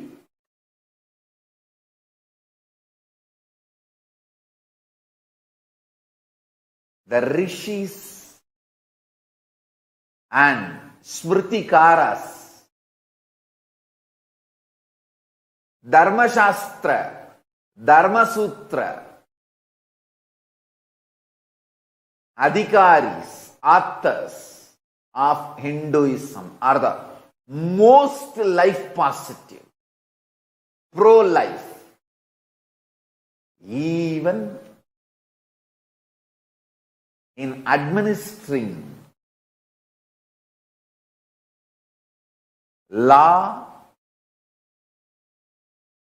and maintaining the social order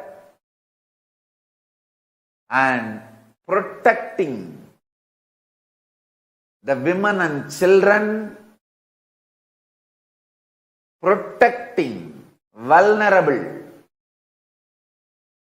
people of the society in every level, the kind of the life positivity the rishis of the Vedic tradition, visionaries of the Vedic tradition, smritikaras of Hinduism. When I started studying the original verses without Max Muller's interpretation and distortion, I just fell for Paramashiva, the greatest visionary humanity ever has seen. I tell you guys, every principle is so life positive. I really beg Hindus, please read your original scriptures. Svalpamapyasya dharmasya trayate magato bayat. Even if you start reading, studying, internalizing, practicing little bit, Svalpamapyasya dharmasya trayate mahato bayat.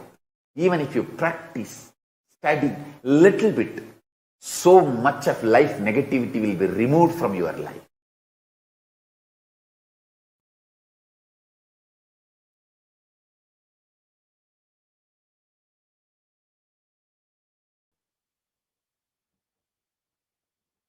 Yes, Moksha, what would you like to, like what Swamiji revealed?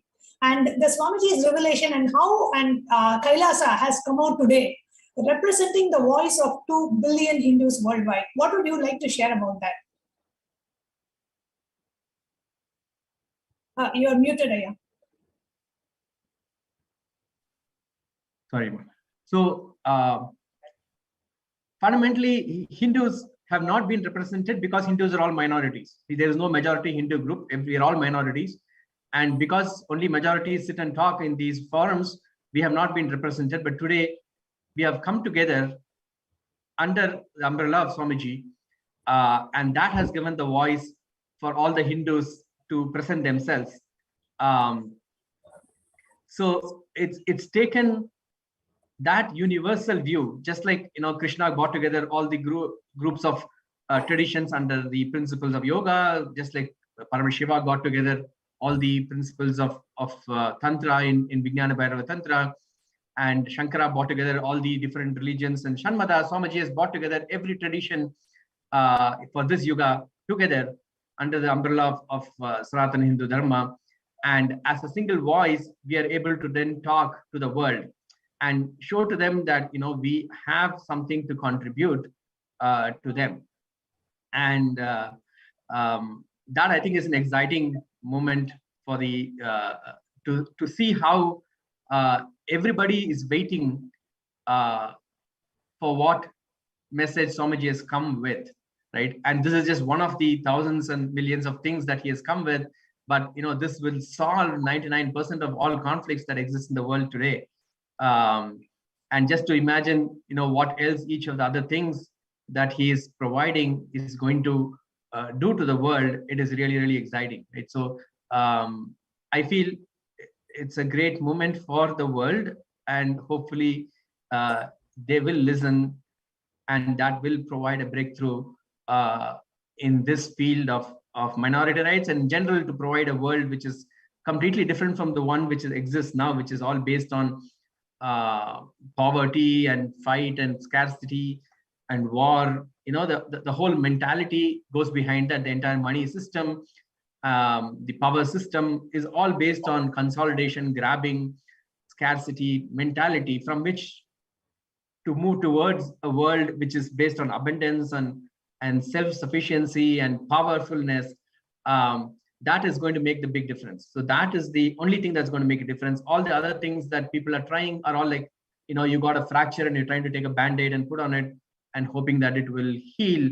And, you keep trying different bandages for the last 50, 60, 70 years, or whichever time the UN has been around. But the solution is at hand, and people will only have to listen to it. So that's that. I think that's pretty much. So beautifully said, Mokshapriya. And we have Lakshmi, our YouTube viewer, who's saying a real milestone for Hindus, and that's the greatness of our Bhagavan. Absolutely, Lakshmi, we cannot, share how fulfilled each of us felt when we just saw the address of Kailasa Nation at the United Nations. I'm sure all of you who are watching us on YouTube, please do go ahead and share how you feel being a part of Hindu Nation, being a part of Kailasa, which has now gotten the a platform at the UN to be able to share the voice of 2 billion Hindus worldwide, thanks to the relentless effort of the Supreme Pontiff of Hinduism. Even though forcibly sent in exile, even though illegally cancelled citizenship, with so much of hate speech and media persecution and whatnot, what Supreme Pontiff has given back to humanity, what the Supreme Pontiff of Hinduism has done to each and every Hindu worldwide, where we were never allowed to even share our persecution. Our persecution was unknown even to us, forget about the international community. So the Supreme Pontiff of Hinduism has taken the responsibility of the Hindu nation. And today we are celebrating the success. We are celebrating a historic moment for humanity as such, because the Hindu nation has a representation at the UN. And Mokshapriya, how does it feel to be a part of this historic moment, representing Kailasa and representing the Supreme Pontiff of Hinduism? How does it feel for you? Yeah, I mean, there's no greater honor than representing Swamiji. That's the ultimate that you can ever achieve. So, it's something phenomenal. And then to do it in front of the world is something really, really rare and privileged. To do that, to happen to be in that place, to have presented what he had to say. Yeah, so it's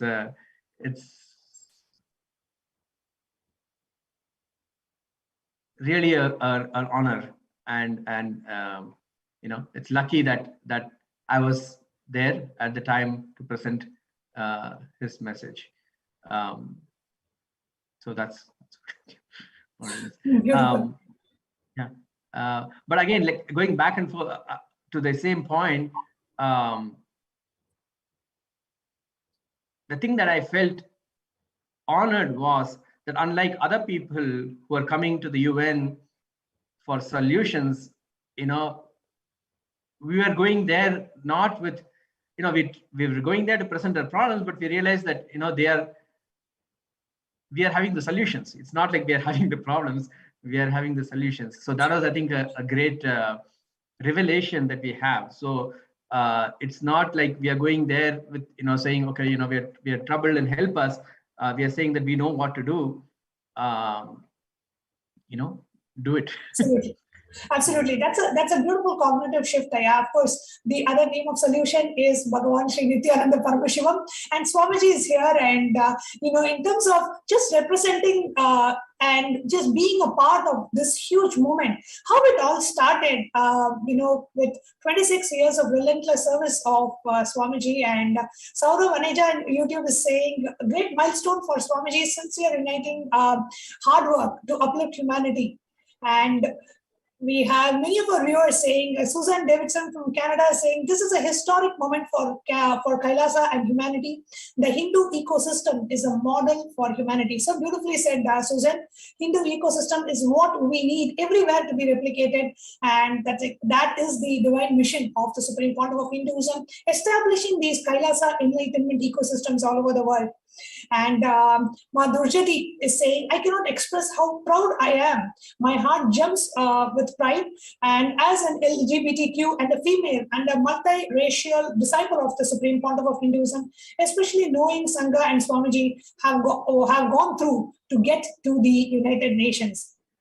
And she says, I am brought to tears and my heart jumps with pride and excitement and love for Sanatana Hindu Dharma, seeing us in the United Nations representing the voice of 2 billion Hindus. Thank you very much, Ma Durjati, for your message. And we have Ma Prema Priyananda who's saying, I feel too proud and grateful for being a part of such a historical event, feeling inspired to take more and more responsibility to make this happen in my country, too honored to be Swamiji's extension. And Devika Ma is saying, it's a great moment. Bhagavan has enriched humanity continuously. And those of us who are watching this segment, I would sincerely recommend each and every one of you to share this virally. Let this reach the ears of 2 billion Hindus and let this reach the ears of 7 billion population on the planet Earth. Because as Mokshapriya so rightly said, Hinduism is the solution. The Supreme Pontiff of Hinduism is the solution for humanity, and Kailasa is the solution for humanity. So we are not going to the UN to solve our problems. Rather, we are going to the UN to provide solutions for the problems that the world is facing today. And the Supreme Pontiff of Hinduism had shared in the very recent satsang, whether it is climate change, whether it is global warming, Hinduism has a solution. Hinduism has a solution for all the major problems that the world is facing today, whether it is poverty, whether it is teenage-related issues, whether it is crime rate, whether it is global warming, whether it is climate change, Hinduism has a solution. And it is high time the world listens to the voice of the Supreme Pontiff of Hinduism and gets the solution to the world. Yes, and Mokshapriya, would you like to share anything more about in terms of how are we received at the UN when you first approached, and what was your experience just in terms of being there at the UN and also interacting with the people there, either of the other countries or of the officials of the UN as such? Anything you would like to share in that aspect? How different do you see Kailasa from all the other nations that are out there, in terms of how they carry themselves, in terms of what they represent, what they come to the UN for? Like I said, essentially the countries are there for, see, basically the forum had two groups of people. One is NGOs who are protesting against the problems that they are facing, and then the countries that are trying to justify their actions, right? So it's more of a conflicting mode of operation, where people were trying to say that, this country is oppressing us, and the country is saying, no, we're not oppressing you. In Tibet and China, for instance, or Turkey with the Kurds. Kailasa was the one which, where we had a solution, and we did offer many suggestions on how to protect minorities. Apart from the global view of Jati and Varna, see, Jati essentially is a freedom to form a community. So individual, of course, has absolute right. You are Paramashiva himself, but even as a community, you have the right to lead life as you want it, but not whatever you want, right? I mean, you cannot have a group which says that, I can do divorce whenever I want, or I can ill-treat women because we believe in it. So there is also the concept of Varna, which has integrity, authenticity, responsibility, and enriching. So you need to be authentic, you need to be integrated, you need to work towards globally accepted principles of right and wrong, ahimsa. So these are all enforced globally as collective wisdom across all jatis. So it's not like, and each of them is striving towards the ultimate enlightenment and to move towards higher varnas, but with the realization that, okay, this is where we are at this point. So there is acceptance even of the fact that you have not yet achieved where you want to go, but there is a requirement that you acknowledge that, you know, we are wanting to move there. We want to go to a society where people are all empowered, that people are enlightened. So that is what essentially is Varna, and people, different groups have a right to be at different stages in that movement. But apart from that, in terms of practice, culture, you know, what dresses you wear, what jobs you do, ultimate freedom is given. I mean, you are in this jati, you have a right to do it. You know, if you, as long as you don't violate basic principles, you have the right to do anything that you want, you know, to express yourself in this world as you please, and to flower. So that is, I think, the solution that we had. But other than that, in a more practical terms, what we did note to the UN was the plight of Hindus in Pakistan, Bangladesh, and Afghanistan, for instance, where more than 85, the population has reduced by 85% in the last 70 years. I mean, it's phenomenal. It's gone from, you know, 5 times reduced, right? So that's a huge problem that nobody is seeing, because the world looks at conflicts and violations as an instance. Okay, 100 people got killed. Suddenly there's a lot of noise about it and there's nothing. But over a period of 70 years, when slowly the population is attacked one by one, and to the extent that you have reduced to, you know, a fraction of what you wear, such problems are never raised in these forums. And then that's something that we brought the attention of the UN to, that they should look into these population demographic changes. And even in India, from West Bengal, Kerala, and so on, and other countries like Malaysia, Sri Lanka, Nepal, these are problems that Hindus are facing, which nobody has even mentioned, leave alone, you know, discuss or find solutions to. So that, I think, was an important point that we made. And the other thing was that the subgroups, minority groups, needs to be looked into as a attack as opposed to reform. So there's a, you know, this tendency to confuse for the majority group to think that they are reforming the minority group, and actually what they're doing is genocide and persecution. So many times when the minority group is not distinguishable that much from the majority group, it looks like, oh, there's some kind of a reform movement happening, when actually what they're doing is they are suppressing the minorities because they think they know what is correct. But actually what they're doing is taking their prejudices and their ignorance and imposing it on many times what is a much more enlightened group, like Sabrimala, for instance, where they had an enlightenment ecosystem, and many of the practices they had is taking you towards higher levels of consciousness, but that is looked upon by a group of very low conscious individuals and thought of as some kind of discrimination. And so the low level, low conscious view of the majority is inflicted on a very highly spiritually evolved and egalitarian and equal minority in the name of reform. So that is something that is a thing that the world is not aware of, and then we brought that to the notice of people in the UN. The other things are precursors to genocide, things which are not obviously visible, like media trials, hate speech. These are all things that, you know, making caricatures, they look like it is an internal thing, or it's a fun thing, people do it, but eventually it leads to genocide. And this is something that the world over people are realizing, what they call as early warning systems, to find out precursors for genocide and thing. And we have been directly faced this problem as Hindus, and where continuously Hindu customs are made fun of, continuously people are being ridiculed, and that is just the step that leads to make genocide justifiable. And people are already recognizing that, and we brought that to their attention. And the other thing about judicial overreach, judiciary listening to the media and overreaching into the customs of the minorities in the name of reform, right? So that's another big problem that in India and certainly in many other parts of the world.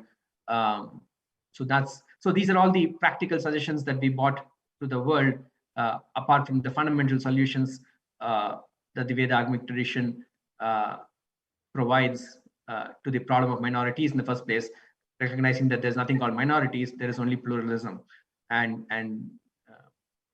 individuals who are fully empowered as the divinity themselves.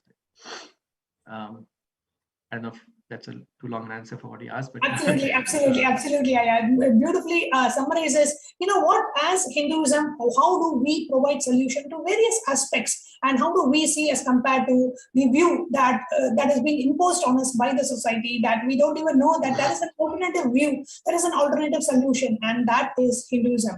And we have many of our viewers who are commenting continuously on the YouTube chat.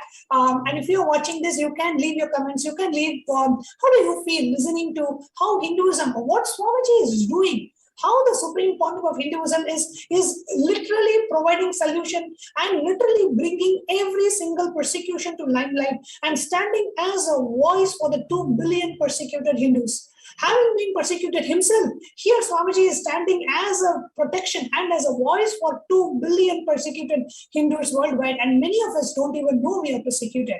We don't have a politically sovereign land.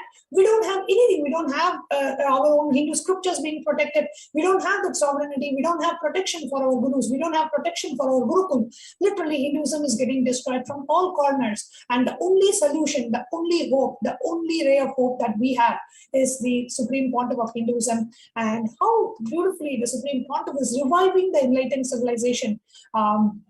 And reviving the whole way how Swamiji is reviving the whole ecosystem and establishing them all over the world.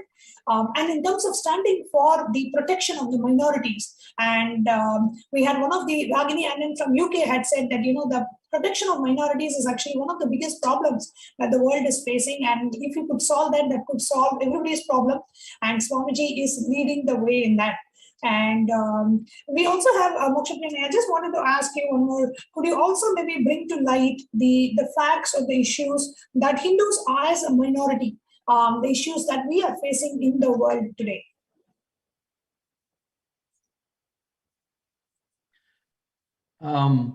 Yes, ma'am. So one other point that I wanted to think is, like, you know, Swamiji doesn't have a solution to minorities. Swamiji has a solution where there are no minorities. All of us are minorities, right? So the idea of majority itself is wrong, because that means you follow somebody else and it's a herd mentality and sheep. Individuals don't form such groups. We form groups just for the celebration of our experience. It's not that we need to have 10,000 people following us in order to enjoy our enlightenment. So the idea of majority minority itself is wrong, as opposed to saying that we have a solution for the minority problem. We feel minority is the reality of the universe. Problems of Hindus, like I said, see, fundamentally the problem of Hinduism is that we are not protecting ourselves. So we have no nation because we believed everything as our nation. But when everybody starts creating walls, and this structure that we are seeing today in this world has come about, Kailasa becomes a need, because it's a nation to end all nations in some sense, right? So the territorial nations are somebody just drawing a boundary and saying, hey, this is me, and you can't come inside, and, you know, I will control what happens here. Such a nation is is based on fear. It is created out of low inner image, right? It's created out of not out of excitement, not out of wanting to share. So the civilizational nations which are borderless is the way the world should happen, because that happens out of excitement, out of wanting to share.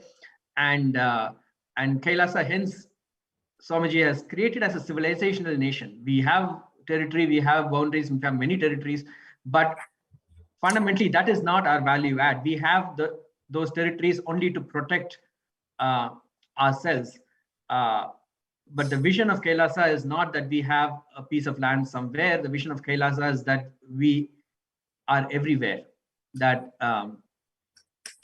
that the principles of Kailasa are adopted, and the current form of nations are de-recognized in some sense, and the nations are there only to celebrate whatever you want to celebrate. So it's not something that you want to exclude other people. It is an inclusive mechanism. So that's sort of the what Kailasa is for. But what Hindus are been suffering is because we have not protected this concept of freedom also needs protection. Right? Yes, we are inclusive, we are non-violent,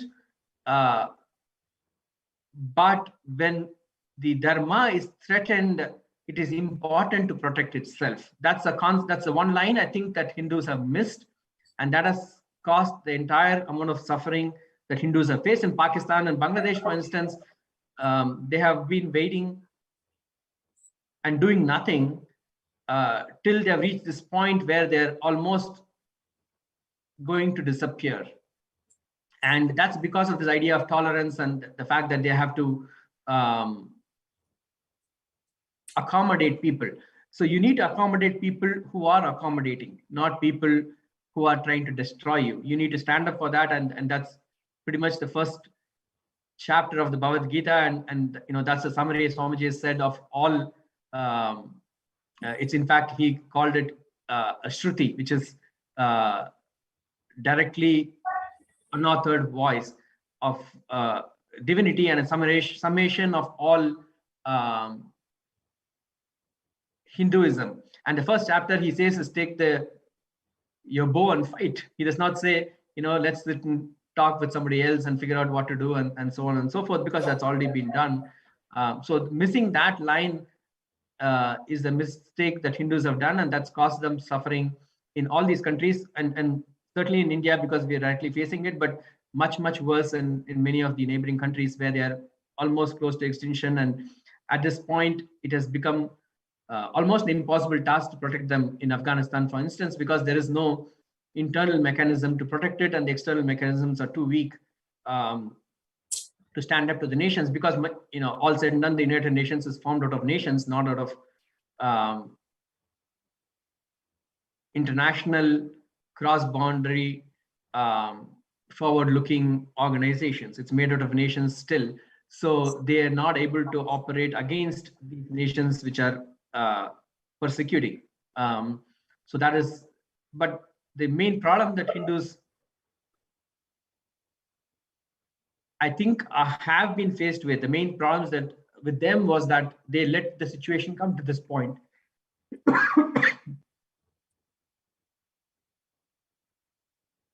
Sorry, I think video got off.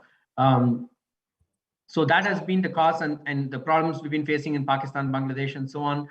The problems with India, again, is the fact that these small sampradayas have been attacked by media and by the judiciary. Using the media and judiciary, the mob incitement, and using the mob as a weapon and to hide behind the persecution. Right? So it looks like there's mobs coming and attacking, but in some sense, all of it is paid for by a group of people, and either directly or by paying the media, which in turn incites people against groups that they don't want, and they take on the groups one by one, and each is too small. I mean, this is pretty much what the British did for 400 years, and other invaders before that, the Islamic invasions and so on. You take each person one by one, and that others keep quiet when that particular sampradaya is attacked. When Sabarimala is attacked, ISKCON doesn't say anything. I'm sorry, I'm using that as an example. Maybe they did, but when ISKCON is attacked, many other sampradayas keep quiet because they think that why do I have to get involved in this? And when finally they come for you, there is nobody else to look for, right? So that has been the story of the Hindus, and the first step is to realize that. The first step is that we are attacked as a group, and attacking one of the groups is the same as attacking you, and involvement in protection is the reason for us to come to this stage. So when Hindus understand this, there is enough intelligence and in the DNA, as Swamiji said, I mean, maybe not in the heads, but your DNA is already programmed with the strength and powers to act. And when this realization possibly reaches, there will be a shift in the position of Hindus.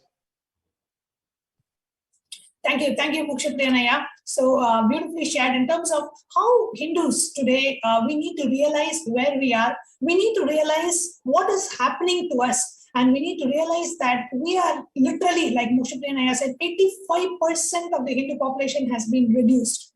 This is unbelievable. And we are not even knowing these information, knowing these statistics, forget about doing something about it. So today, the Supreme Quantum of Hinduism has and is the only voice of 2 billion Hindus worldwide. And through Kailasa, not only reviving the enlightenment ecosystems, we have published so many reports to the United Nations has published so many of the reports about the persecution of Hindus, about the persecution of Supreme Quantum of Hinduism, Kailasa, about the persecution of the women of Kailasa, and Kailasa has provided solution. The multilateralism is a solution for COVID and has provided and is continuing to provide solutions for every global issue that the world is facing today.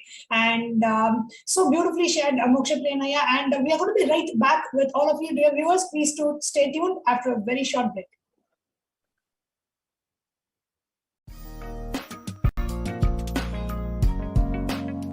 We get you health. We get you ability to build beautiful relationships in your life. We get you direct spiritual support, and we make sure you become wealthy.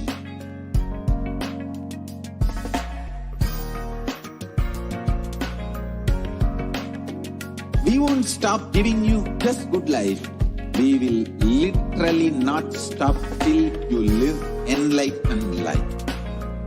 Manifesting the state of Paramashiva, space of Paramashiva, powers of Paramashiva, being of Paramashiva.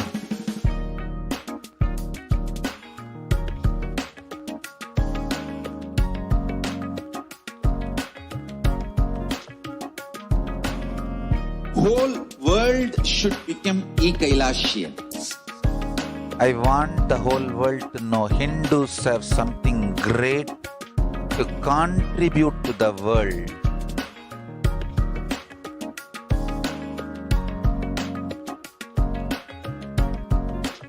We have something great to contribute to the world. Let us do that.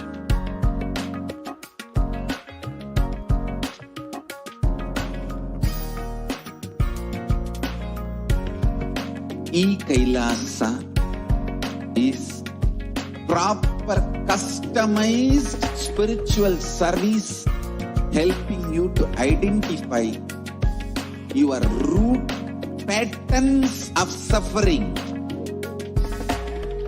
We have perfected the science of helping every individual from every cultural, religious, nationality background.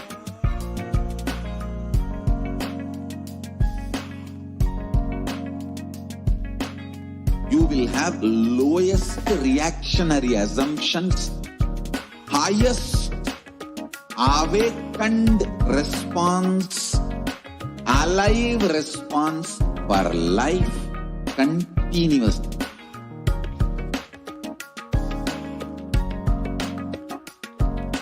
E-Kailasa is enlightenment ecosystem, literally enlightenment itself in your own home, wherever you are.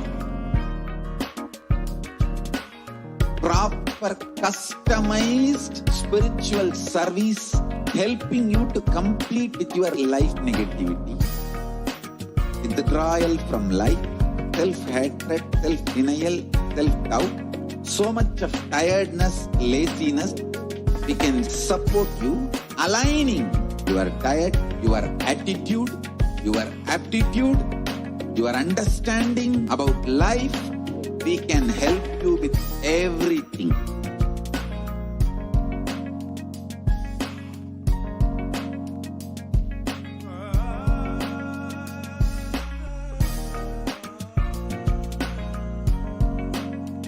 If you are interested in enlightenment, we will immediately bring this to you. If you are not interested, we will explain the whole science, inspire you, and make you interested in enlightenment time. We need to cater this enlightenment science to the whole world wherever they are. Because enlightenment is the birthright of all human beings. Kailasa is responsible to provide that to all human beings.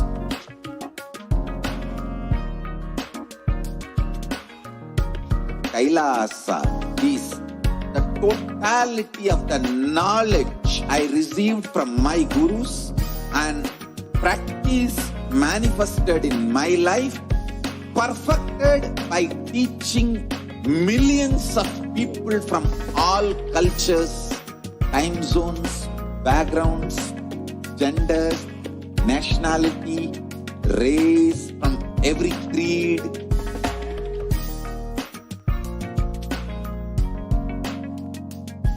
So this absolutely perfected knowledge available to you, served to you in your home without even you moving out of your couch, free of cost.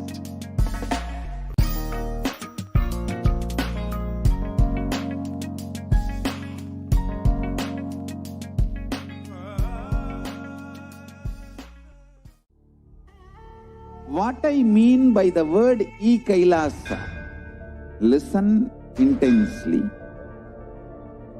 Enlightenment ecosystem, literally enlightenment itself, in your own home, wherever you are. If you cannot come to Kailasa, it's okay. Kailasa can come to you. Kailasa coming to you is E-Kailasa.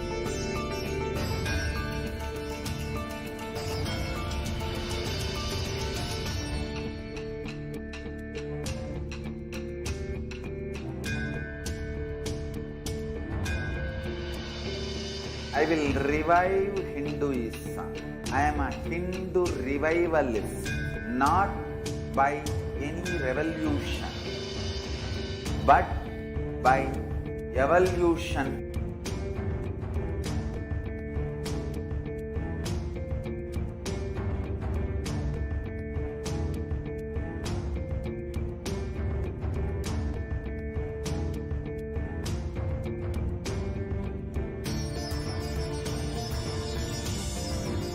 And setting model community.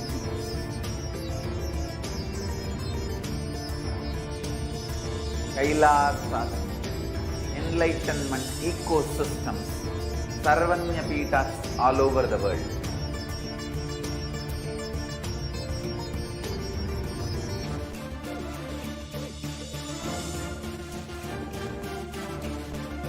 All powerful cognition, knowledge, only when you live power manifestation and possibilities manifestation happens.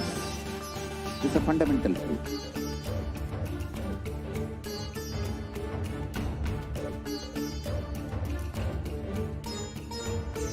Hinduism cannot live exclusively as one sampradaya. No.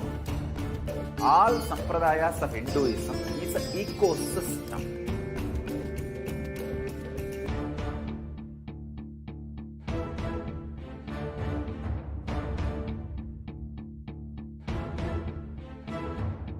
So don't keep quiet thinking that if one sampradaya is attacked, only that sampradaya is going to be affected. All of us are ecosystems.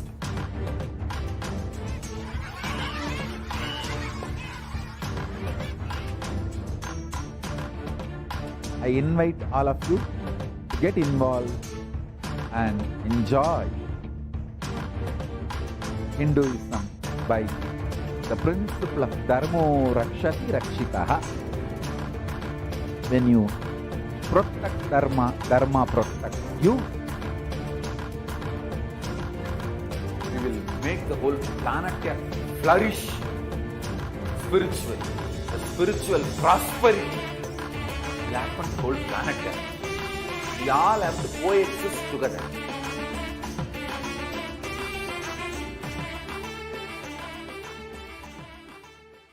Just be alive for next 3 years. Don't die within next 3 years.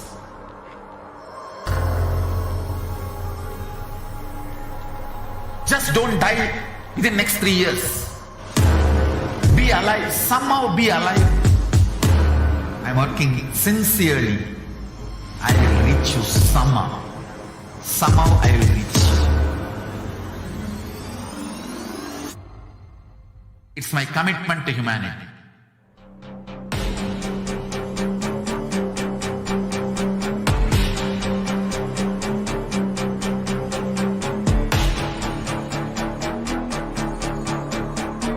Just don't die within next 3 years. I will reach you wherever you are, whichever corner of the world you may be. I will reach you with enlightenment. You manifesting the space, state, powers, being, Paramashivoham. It is possible, and it is possible for you.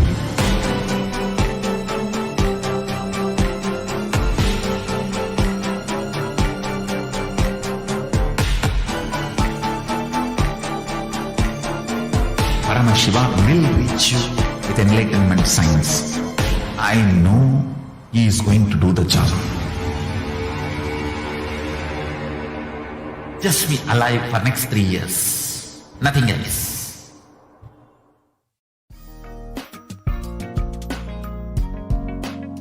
We get you health. We get you ability to build beautiful relationships in your life. We get you direct spiritual support, and we make sure you become wealthy.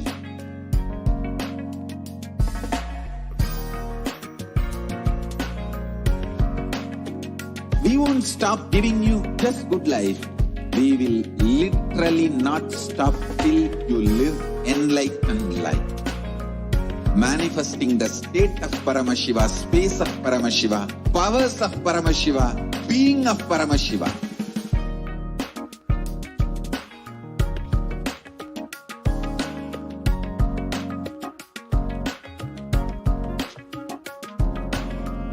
Whole world should become Eclipse.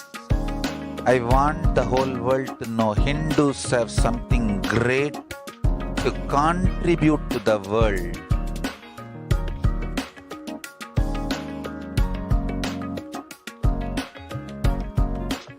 We have something great to contribute to the world. Let us do that.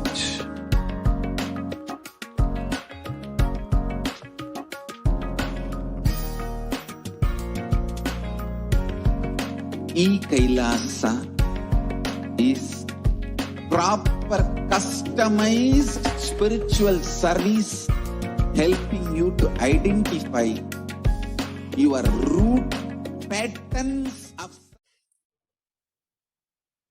Nithyanandam, and welcome back to your viewers.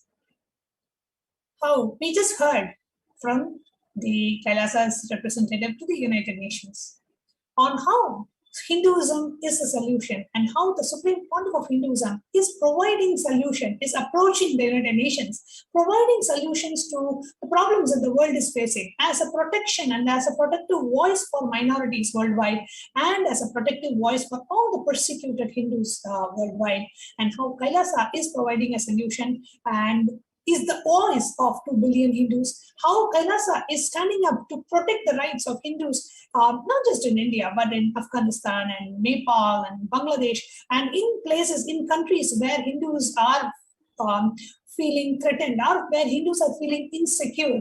Kailasa is standing up and raising the voice at the place where it is needed the most. So with that, we come to the conclusion of this segment, and the next segment is what is most awaited by each and every one of us, the live darshan of the Supreme Pontiff of Hinduism, Jagadguru Mahasannidhanam, His Divine Holiness, Bhagavan Nithyananda Paramashivam. So let's all get ready to receive Swamiji And let's all get ready to receive the 4 powerful initiations at this time of the Surya Grahana, the solar eclipse time. We are being graced and blessed by the presence of the Supreme Pontiff of Hinduism. So now let's all get ready to receive the light darshan of Swamiji. Please sit straight and close your eyes. Bring your awareness to your breathing. Inhale and exhale as slowly as possible and as deeply as possible. Slowly chant the Mahavakya. Om Nithyananda Paramashivoham. As your whole being melts in gratitude, remembering the Supreme Pontiff of Hinduism. As your whole being melts in gratitude, remembering how our life has been touched and transformed by the presence of our beloved Swamiji. Let your whole being melt in gratitude, just remembering the Supreme Pontiff of Hinduism. Let your whole being melt in gratitude, knowing Swamiji is there for us no matter what. Let's all enter into the meditation with the chanting of the Mahavakya. Om Nithyananda Paramashivam. In the space of deep gratitude, devotion, and surrender at the divine lotus feet of the Supreme Pontiff of Hinduism, Jagadguru Mahasannidhana, His Divine Holiness Bhagavan Nithyananda Paramashivam.